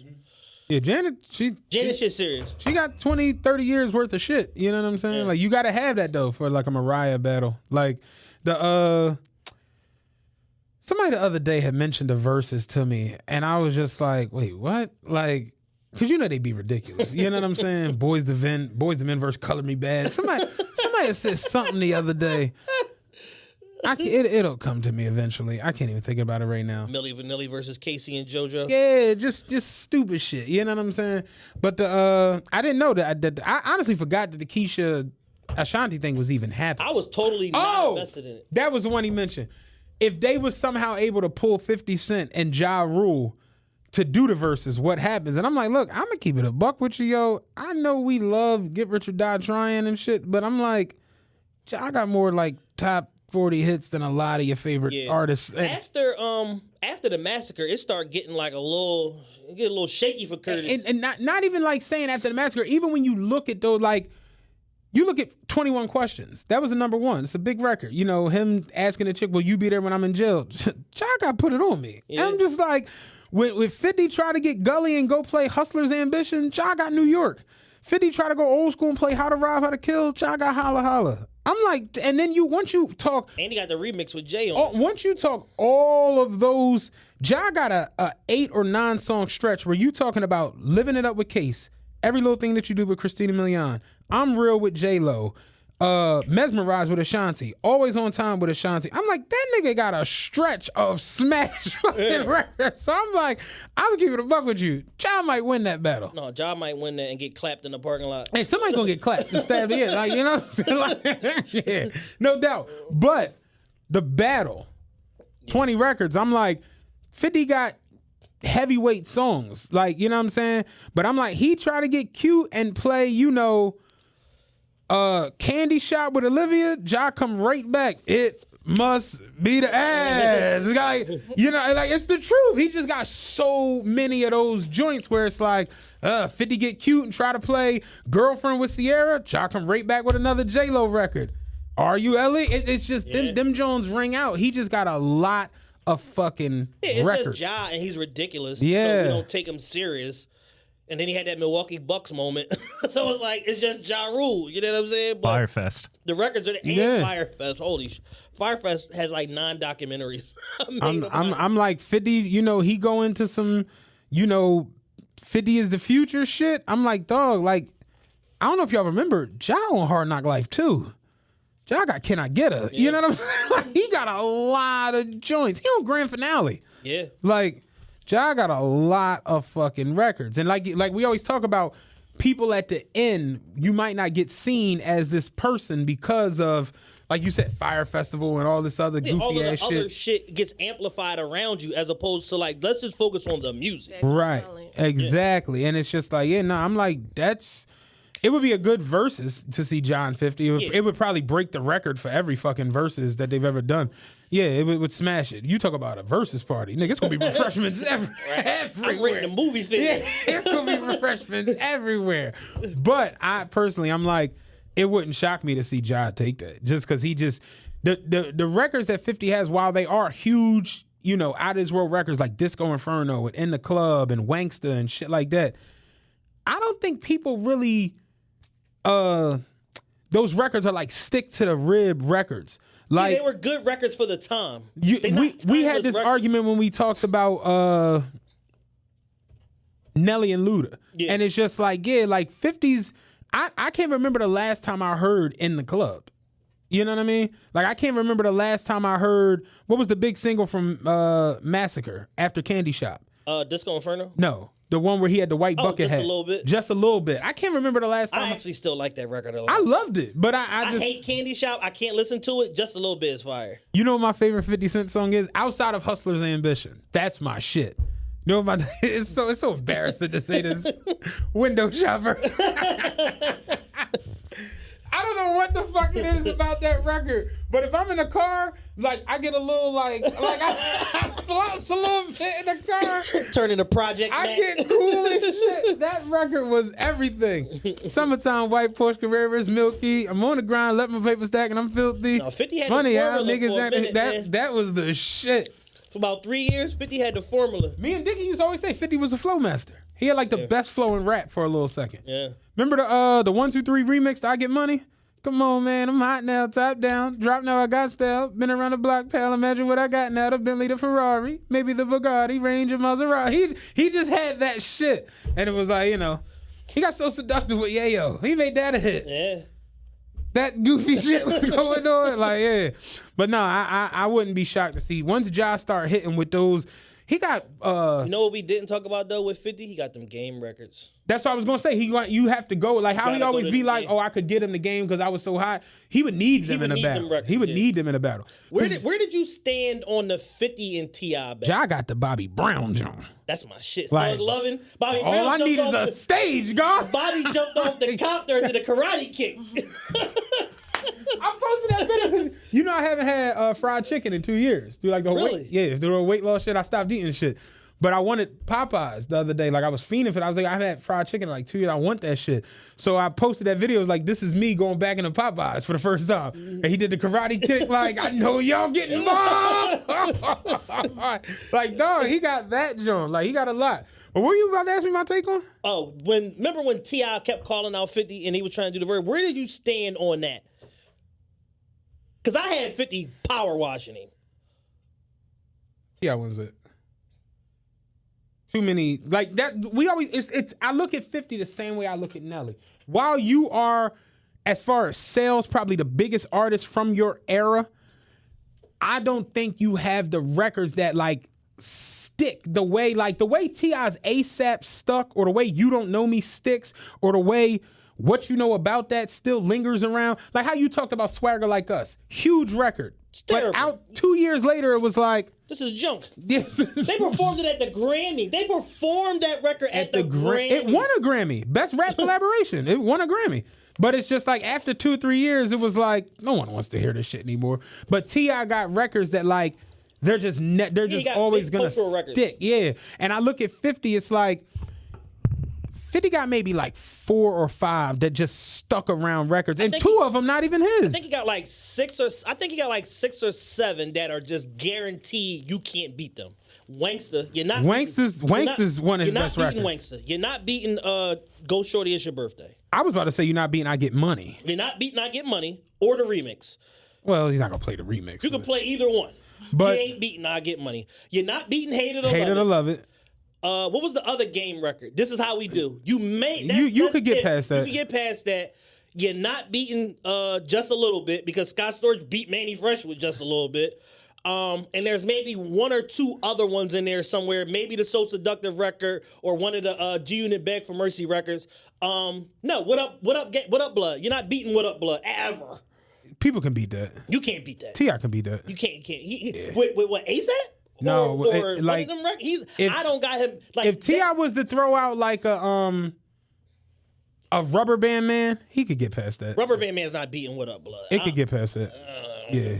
I've seen nightclubs. To the right people? I've seen nightclubs erupt. Oh, I could believe it. 20 years later, erupt. I could believe it, but I think you can get past. I think a lot of people could get. Jack could get past that. And what up, blood, what up, cuz is low key about him. I think he could get past that. Jock, it's funny though, but like you going to back down, Jock can't get past back down. No, he can't. Where like T.I. could get past back down. He can get past back down. But Jock can't. Because it's not relevant to him. Exactly. I just think 50 got like a good 6 to 8 that is guaranteed points. And I would have to see on the other side, I would have to really go through the catalog and see what are the guaranteed points. Because at that point, now it becomes a tit for tat thing. Verzuz is on the awards for next week for shit that we like we over you award. Like because with all this shutdown shit and like no regular Earth, all the Verzuz is coming. Like you think you've seen bad Verzuz because they scraping the pot already. You know what they Keyshia Cole. You know what they announced yesterday? Who? E40 and Too Short.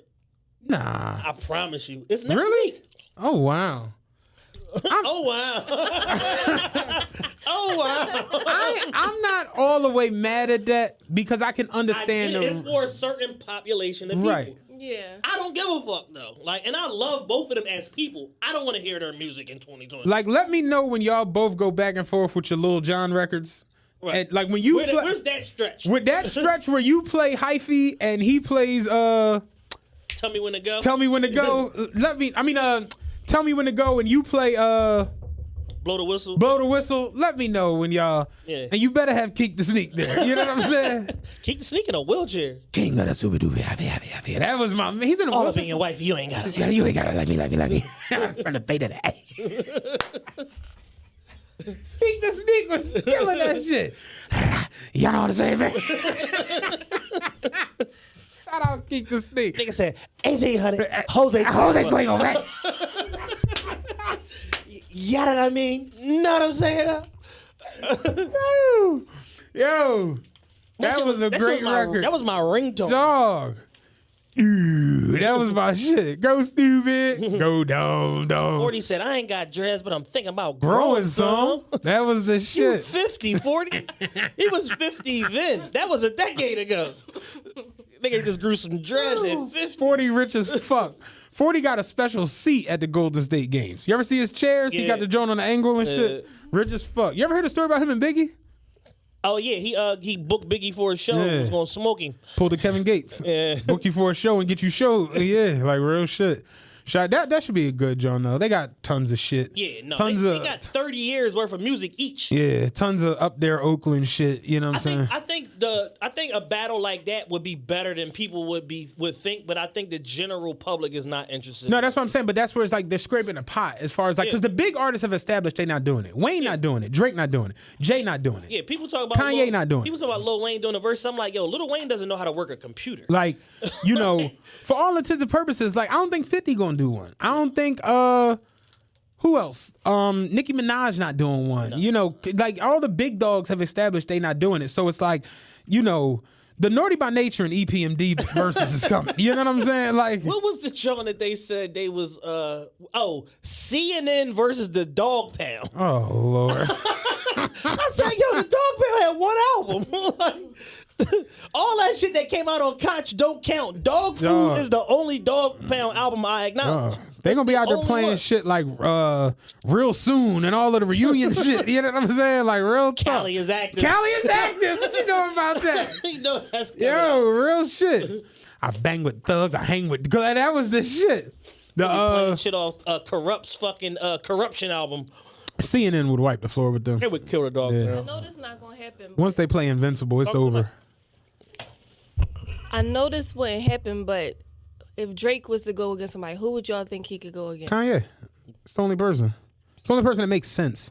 Kanye or Jay-Z. That's what I don't think the Jay John makes sense. I don't think it's fair for Jay. Well, yeah. I mean, if you talking about it, like my whole thing is, what's the criteria? Like that's what I'm saying. We don't have a grading rubric for Verzuz. That's the problem. I know nobody wants. Is it a hits battle or is it a song we like battle? Or is it a who shot a nigga more recently battle? That's what this should be. So realistically, and this is why I would say, people still saying Gucci won. Nobody wants to acknowledge this shit when it comes to Jay, because Jay's a phenomenal rapper and everybody loves Hove and loves Jigga and like Jay-Z's the GOAT and all this shit. And people don't want to like accept this shit is that Jay-Z, Jigga, like is the greatest rapper of all time. Jigga, man, like Reasonable Doubt, Volume 1, Volume 2, Volume 3, the intro to Dynasty. And after that, when Change the Streets Game... is watching. Well, Streets is watching, yeah, that was Volume 1 at the time. Part of it. But when Change the Game came on, Hove transformed into Hova, H to the OV, and he became a completely different songmaker, rapper. Jay-Z has stated this shit on several tracks. I want to rap like Common Sense. I did 5 mil and ain't been rapping like Common Sense. If skill sold, truth be told, I would probably be lyrically Talib Kweli. Here's another track, the remix to 50 Joan on the first album. On the first album.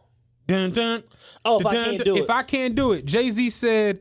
That's another unbeatable 50 record. That's a great record. You can't. But Jay said on the remix to it, he said, I'm gonna try to be modest on Blueprint too, but y'all don't respect modest. Y'all respect dollars. You gotta believe I think like an artist, but my bills through the roof. I can't do numbers like the Roots.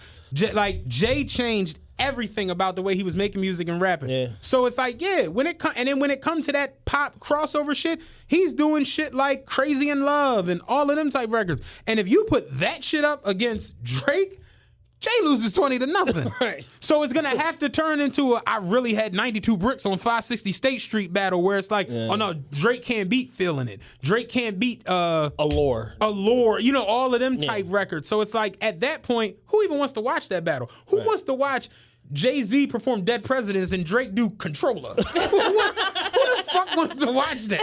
You understand what I'm saying? So the only battle for Drake would be Drake Kanye. performing One Dance against the Evils. You see what I'm saying? Like, dog. Like, it's not gonna make no sense. Drake get done, hold on, we going home. Jay like, yeah, that was cute. Here we go with this one. And he cut on fucking 1,000,001 questions done by Primo. Or the intro. Like, what? Like, it doesn't make any sense. So the only battle for Drake would be Kanye. That's the only one. Yeah. Or Wayne, which I don't even want to see.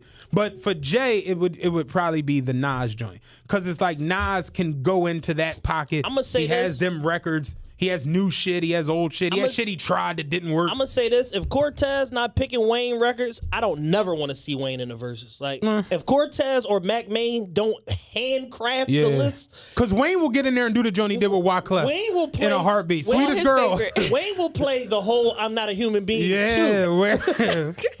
Part 2. Wayne will get in there and dead ass do some shit. You like, wait, why you pick these songs? What the fuck? You know what I peeped with the Jeezy joint? Jeezy didn't even do Soul Survivor. Yeah. I was like, what the fuck? That's arguably his best record.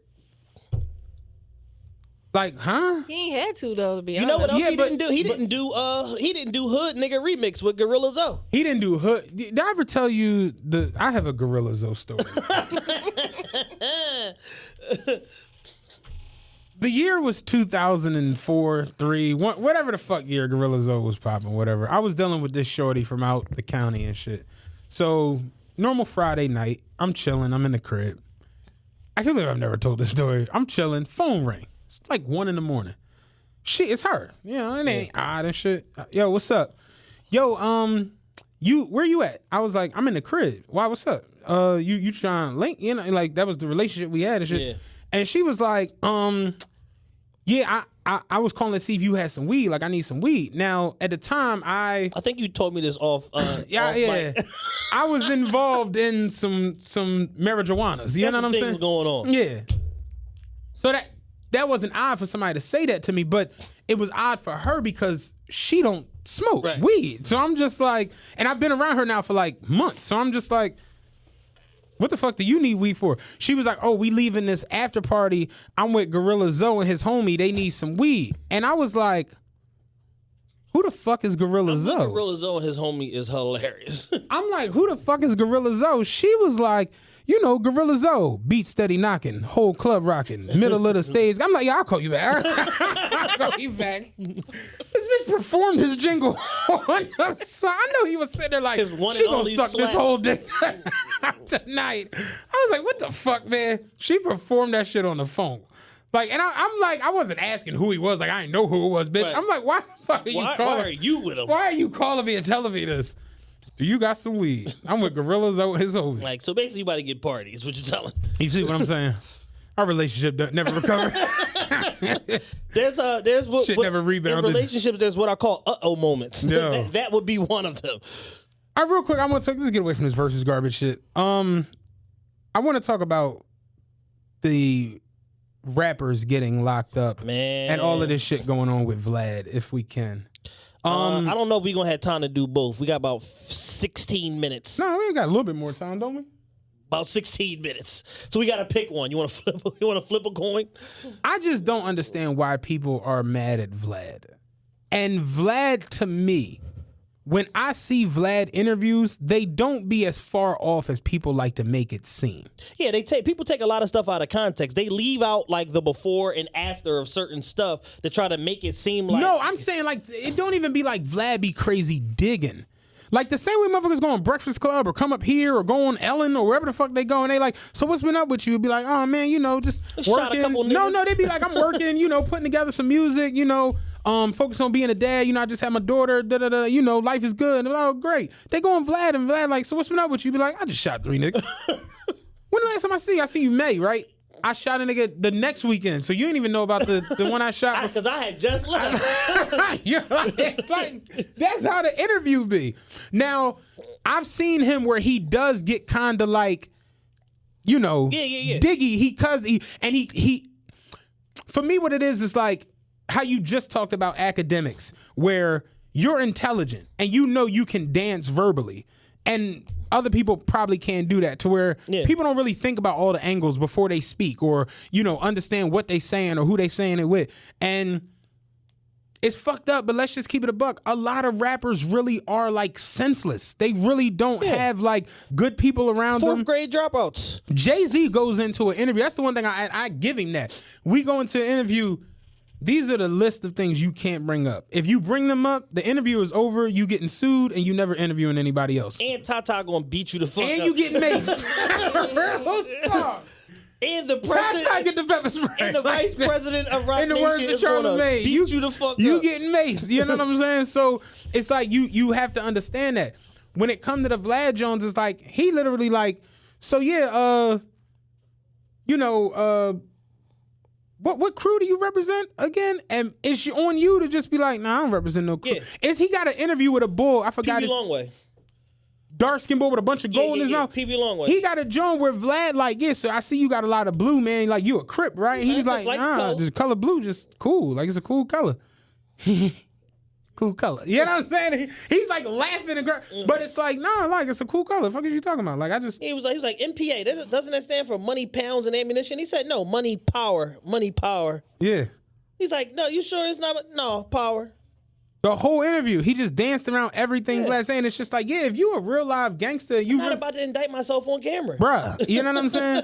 Certain shit ain't got no, murder ain't got no statute of limitations. Kidnapping, rape ain't got no statute of limitations. Niggas get on Vlad and Vlad like, so yo, what happened that night at the club, you know, when the whole shoe went down? Niggas is like, well, I pulled the gun out and I cocked it like this. And then they be like, so if you look at exhibit A through G here, like, what, yo? if you look at the whiteboard, this me and my car, this them and they car. So I see they car. They said, what's up, nigga? I just start shooting. I ain't even asked what's up back. Yeah. I just started shooting. Then I got out the car, shot some more times. Them niggas is dead. And then I just went home and ate a chicken sandwich. And then come to find out, when they was like, what's up? They was like saying hi. They was fans and shit. They just wanted to see what was going on. But by then, they was dead already. Yeah. You know what I'm saying? That's really how Vlad interviews be working. Soulja Boy's interview was on Vlad. The shit where he told bow, bow. Freaky Zeke got a crazy joint. That wasn't Vlad though. That was Flip the Script. Yeah, the joint. He said, I grabbed the gat. It was like boop, blop, bloop, blop, blit out. He said, damn, I sound like a New York nigga. And then proceeds to get more New York for the rest of the shit. Like, that's the most ridiculous. Like, he said he had me in a full Nelson. He said I had the nigga in a full Nelson. I must have had him too tight because the nigga swung his leg and then it left my shit open. He said he snatched my chain, but I caught it. He said he snatched the chain and he tossed it and then I reached out. He said I reached out. Frankie was funny as shit on that. But yeah, it's like they get these interviews to just say idiot everything. It's crazy. And it'd be like, oh, Vlad the cops. And it'd be like, nah, you just kind of went up in there He wilding. said the nigga right here pulls out the hammer. Yeah. And the two niggas down there Pull out the hammers. So now I'm wrestling with this nigga. He drops the hammer. Good times, man. But yeah, I mean, I think the biggest thing with Vlad is that, you know. Why are people mad about the Casanova shit? Because a lot of people I saw, this is right before I delete my shit. Oh, they're trying to say that the feds allegedly used the Casanova interview with Vlad. But he was like, I mean, that was his fault. What the fuck? Like, at some point, you know, Vlad do a lot of fuck shit. Like, the shit with Minister Farrakhan and all that was out of pocket. Vlad does a lot of, like, kind of, like, underhanded shit, like, behind the scenes. And I definitely hate the way that he carries Dame Dash. And he's been trying to, like, campaign to, like, get people to not fuck with Dame Dash, specifically, like, white media, like Adam 22, because they had a bad exchange. Basically, like, Dame, Vlad asked Dame to do an interview. Dame ended up saying, I'm going to get back to you, da-da-da. He ended up doing an interview with somebody else, talking around what Vlad wanted to talk about. He said Vlad hit him on a Sunday morning. I'm with my daughter, talking about, yo, why that's fucked up. Why you ain't so. He said, ho, brother, I don't work for you. Like, and why are you on my phone with this energy? Like, what makes you think that you're entitled to anything related to Dame Dash? Stop playing with me before this goes somewhere else. He said, I left it at that. He said, so now Vlad is running around telling all these people in the media that I threatened him. When in reality, he came at me first with the aggressive energy, and I responded back to what he said. Every action gets a motherfucker. Gets a reaction. You know what I'm saying? And it's like, if you push me and I shoot you, you probably shouldn't have pushed me. Like, you're probably having a terrible fucking day now. You know what I'm saying? So when it comes to like certain shit that Vlad do, he's completely out of pocket. But as far as like the interviews and shit like that, man, Kevin Gates said it best. The best answer and I think he said this on Vlad, the best answer to any question is, I don't know. Like, people refuse to just take the out. Oh, I don't know. I don't recall. Lil Wayne did a whole fucking 5-hour deposition. I don't recall. What you mean by that? I gotta ask God. I gotta ask God. I don't recall. Like, you can say nothing. You can always say nothing. I never understood that when it comes to this situation. So with Casanova's case, Casanova has a RICO case. I was about to say they hit him with a RICO, right? Yeah, it's him and like 13 other people. They said it's the Untouchable Gorilla Nation, which is a blood set in New York. And, you know, this is the other party that was involved with the shootout with Tekashi and them at the Barclays Center. And, you know, I pretty much knew it was like, at some point, this is going to catch up to y'all. Like, you can't have a shootout at the Barclays Center. You're going to jail at some point. And, you know, basically, I think it was like, it wasn't that long of an investigation, like maybe a 3-4 year investigation, and niggas is indicted. They allegedly killed the teenager. drug dealing, racketeering, the whole gamut. Everything that you need for a RICO is all in there. So, on a RICO, usually the low man on the totem pole looking at somewhere like 7 years. The big dogs is looking at 15 to 30 somewhere in that pocket. So they definitely in a bad position. And, the whole thing is that rappers got to understand, if you are in New York City and you are united under any sort of flag or any form of organized crime, you are going to jail. Yeah. The Schmurders all fucking went to jail. Yeah, one of them got the worst case of them got 97 years because he refused to take the plea. They gave him 97 years. And a couple of them just start coming home. Bobby and Rowdy come home around this time next year. So the Schmurders, Tekashi and company, all of them went to jail. Even down to Tekashi red ass had to go do a year in jail.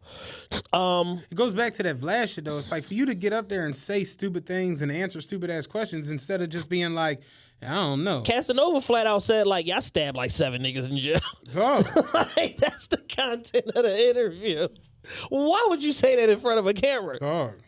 I seen an Ab interview. It wasn't even Vlad. His Vlad joint was wild. All of his interviews is wild. He had one joint where he was basically like, I took the chain from Cassidy and sold it for some soft. And I'm like, why is this out? Ab had an interview, right, on a street corner that was called #We with the dumb shit. I see that on YouTube. It's him, Skinny Me, King Earner, and about 30 other niggas that all look like Ab from various parts of the city, standing on the street corner talking about how they will murder anybody. Yeah, man. It just for 20 minutes. Some of these interviews, it's like you go in there. It's cool to just be like, yeah, man, I rap. You know what I'm saying? I just rap. I do music. What set you affiliated with? You mean like what producers I work with? Like I'm cool working with any producer. Actually, like just anything. But for you to get up there and be like, no, I mean, I've rapped. That's my passion. But, like, my bread and butter is, gang activity, murder, prostitution. Pistol whipping niggas and shit like that. Hanging niggas off balconies. Suge Knight shit. It's just, you don't need to do that. My Pyru shit. You know what I'm saying? G Herbo Fed case is wild. Because he was using a fucking card that said O'Malley on it. Yeah. And it's just like, yo. So the G Herbo case is basically like, it's like a trumped up fraud case, basically. Yeah. Like it's a fraud case, it's an aggravated identity theft case. You know what I'm saying? They probably scammed overall less than $1 million. The top nigga that's involved that was actually cracking the cards and all of that shit, he's probably gonna get 4 years. G Herbo gonna get somewhere between 6 to 18 months. Fucking either probation, supervised release, but they were doing this shit for fucking exotic pets. Exotic pets, vacations, and limo rentals. Or private jet rentals. Yeah, private jet rentals. But the card that they was using had the last name O'Malley on it. It's like, when you see a bunch of Chicago niggas, which one of y'all is Irish? Somebody was like, if he beat this and he get out, he got to drop a mixtape called Oh Herbo. Oh Herbo. Oh Herbo. Oh Herbo is funny as shit. That's hilarious. Fucking O'Malley. What the fuck is wrong with y'all? Like, you a nigga from Chicago with tattoos on your neck. You hand them the card, this say something O'Malley. You know they had me like nigga, on. Please. I'm reading through the fucking case file. Kev sent us the case file or whatever.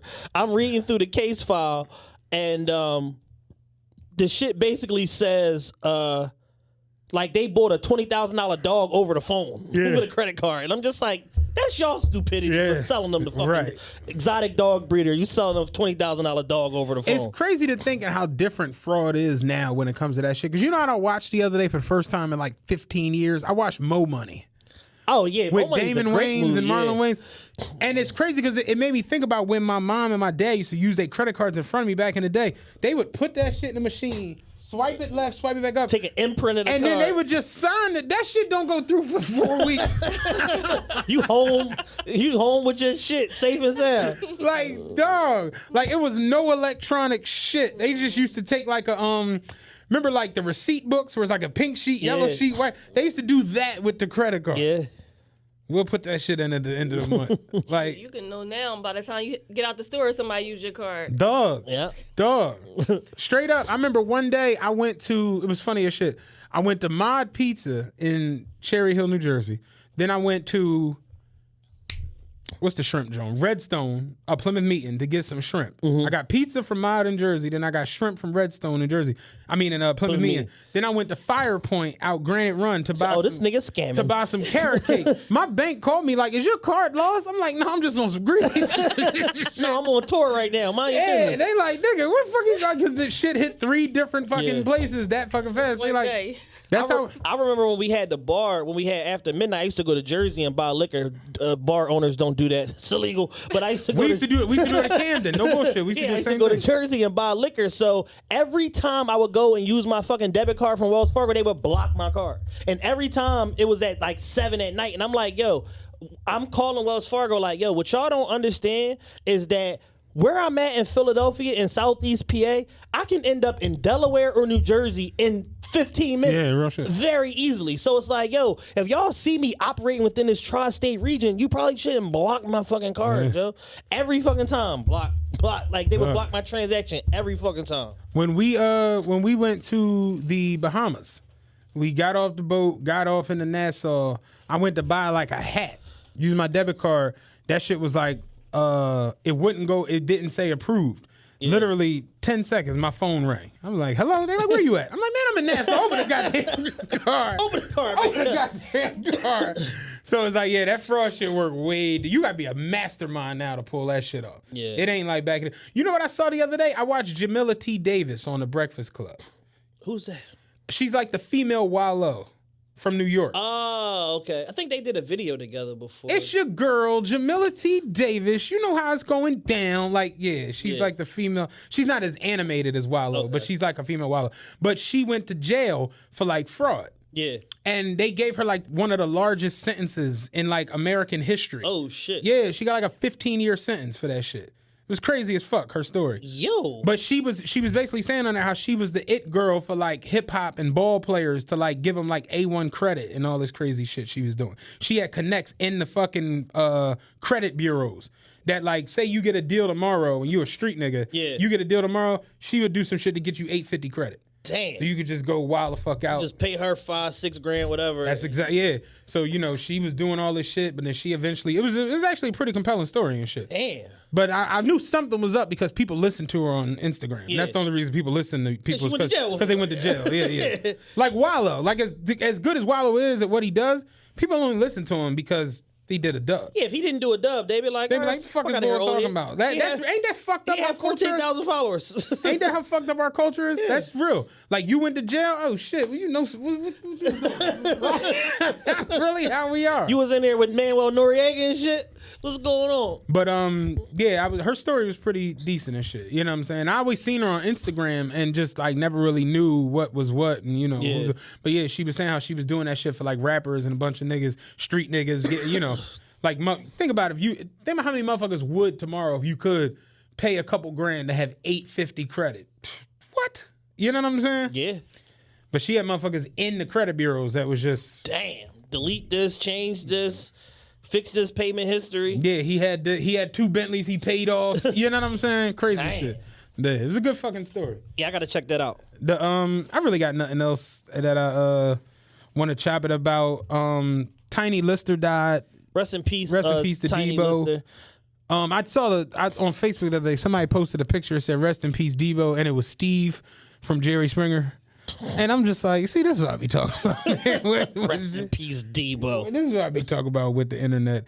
Outside of that, I got nothing with any of this left. Yeah, I mean, the NBA's back. That's good, I guess. You know, it's literally me and Chad out there with LaMelo and fucking. I tell you what, LaMelo was a gifted fucking passer, man. Mm-hmm. He's probably a blockhead when it comes to shot selection. We gotta and stuff give like that. Before we bounce, we gotta give old head his props, and I'm gonna do something for him next week on the award show. LeVar. We got to give LeVar some. He got all 3 of his sons into the NBA. Yeah, man. LiAngelo got cut yesterday He got cut. from the Pistons. Never mind LeVar. You know what I'm saying? Like, God damn it. 2 lottery picks, though. Yeah, 2 lottery picks.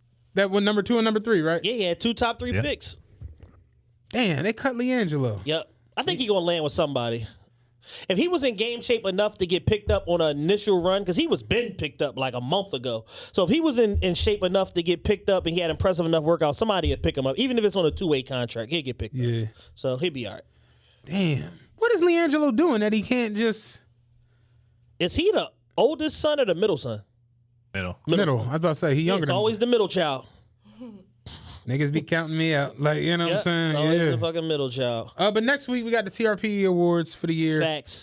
This year has been long as shit. Do you know how long? This year has been 4 years. I was putting together, because we never give ourselves props. And I did one of the awards this year is for the best TRPE moment. And I was writing down the moments. And my homie at work was sitting next to me. And he was the one, because I had forgot all about the live show refrigerator story. Yeah. And I was like, that was 3 years ago. He was like, nigga, the live show was in January. I'm like... Not of this year. He was like, what the fuck year you was in? I'm like, and I went and looked, I'm like, dog. Yeah, that was January. Our live show was in 2020. Yeah. Yikes. Yeah. This year long as fuck. Yeah, shit fucked up, man. I'm like, nah, the live show was 3-4 years ago. 3-4 years ago. That's how it feel. He was like, nah, nigga, that shit was in January. Because remember, y'all was going to do the second one in April 3rd. I'm like, oh, shit. April 3rd of last year. He was like, of 19. He was like, no, nigga, this year. I'm like, damn. Like, this year has really been long as all hell. Yes, it has, man. Long as all hell. We finally made it to the end. I don't know if we hit 500. 500 what? Murders. Oh. Remember where we at right over now? Under was 500? I saw like 465 the other day. Oh, y'all woke up a little bit. I thought murder slowed down a little bit. God damn, we at 472. Oh yeah, but no, we might not make December 13th. I don't know, man. Y'all niggas got 17 days, man. Just go take a nap, man. The shit shut down. Stay in the house. 470. 470. What we need 20. We need 30. Nah, I don't think we're gonna hit 30. Nah, not with the not in 17 days. Christmas. Not and with the shit. Christmas season, and you can't go to like Del Frisco's. Yeah, no. Yeah, no. Yeah, you can't go to Del. If you can't go to Del Frisco's or Biblos, your chances of murdering niggas significantly drops. Yeah. Yeah, I don't think we have. Yeah, nah. I think we're gonna cap out like 485. I'm gonna go for the fact that we're guessing on how much murder is gonna happen. I mean, you know. It's bad. I'm gonna go 485. I'm gonna go 489. Yeah. All right. All right. So we'll see. So what remember those numbers out there, audience. We'll see what 485, happens, 489. We'll see where we end up at when we come I'd like to end the year at 470. I would like for it to stop right now. If we could, but Philadelphia, so the reality of it is somebody getting clapped tonight. Somebody's gonna run out of lawnmower fluid for their dirt bike, and you know, lawnmower fluid, and just be angry as shit tomorrow, and you know, we'll see what happens. But that shit is crazy. Next week award show, and then you know, year-end predictions for 21 and everything else. Absolutely.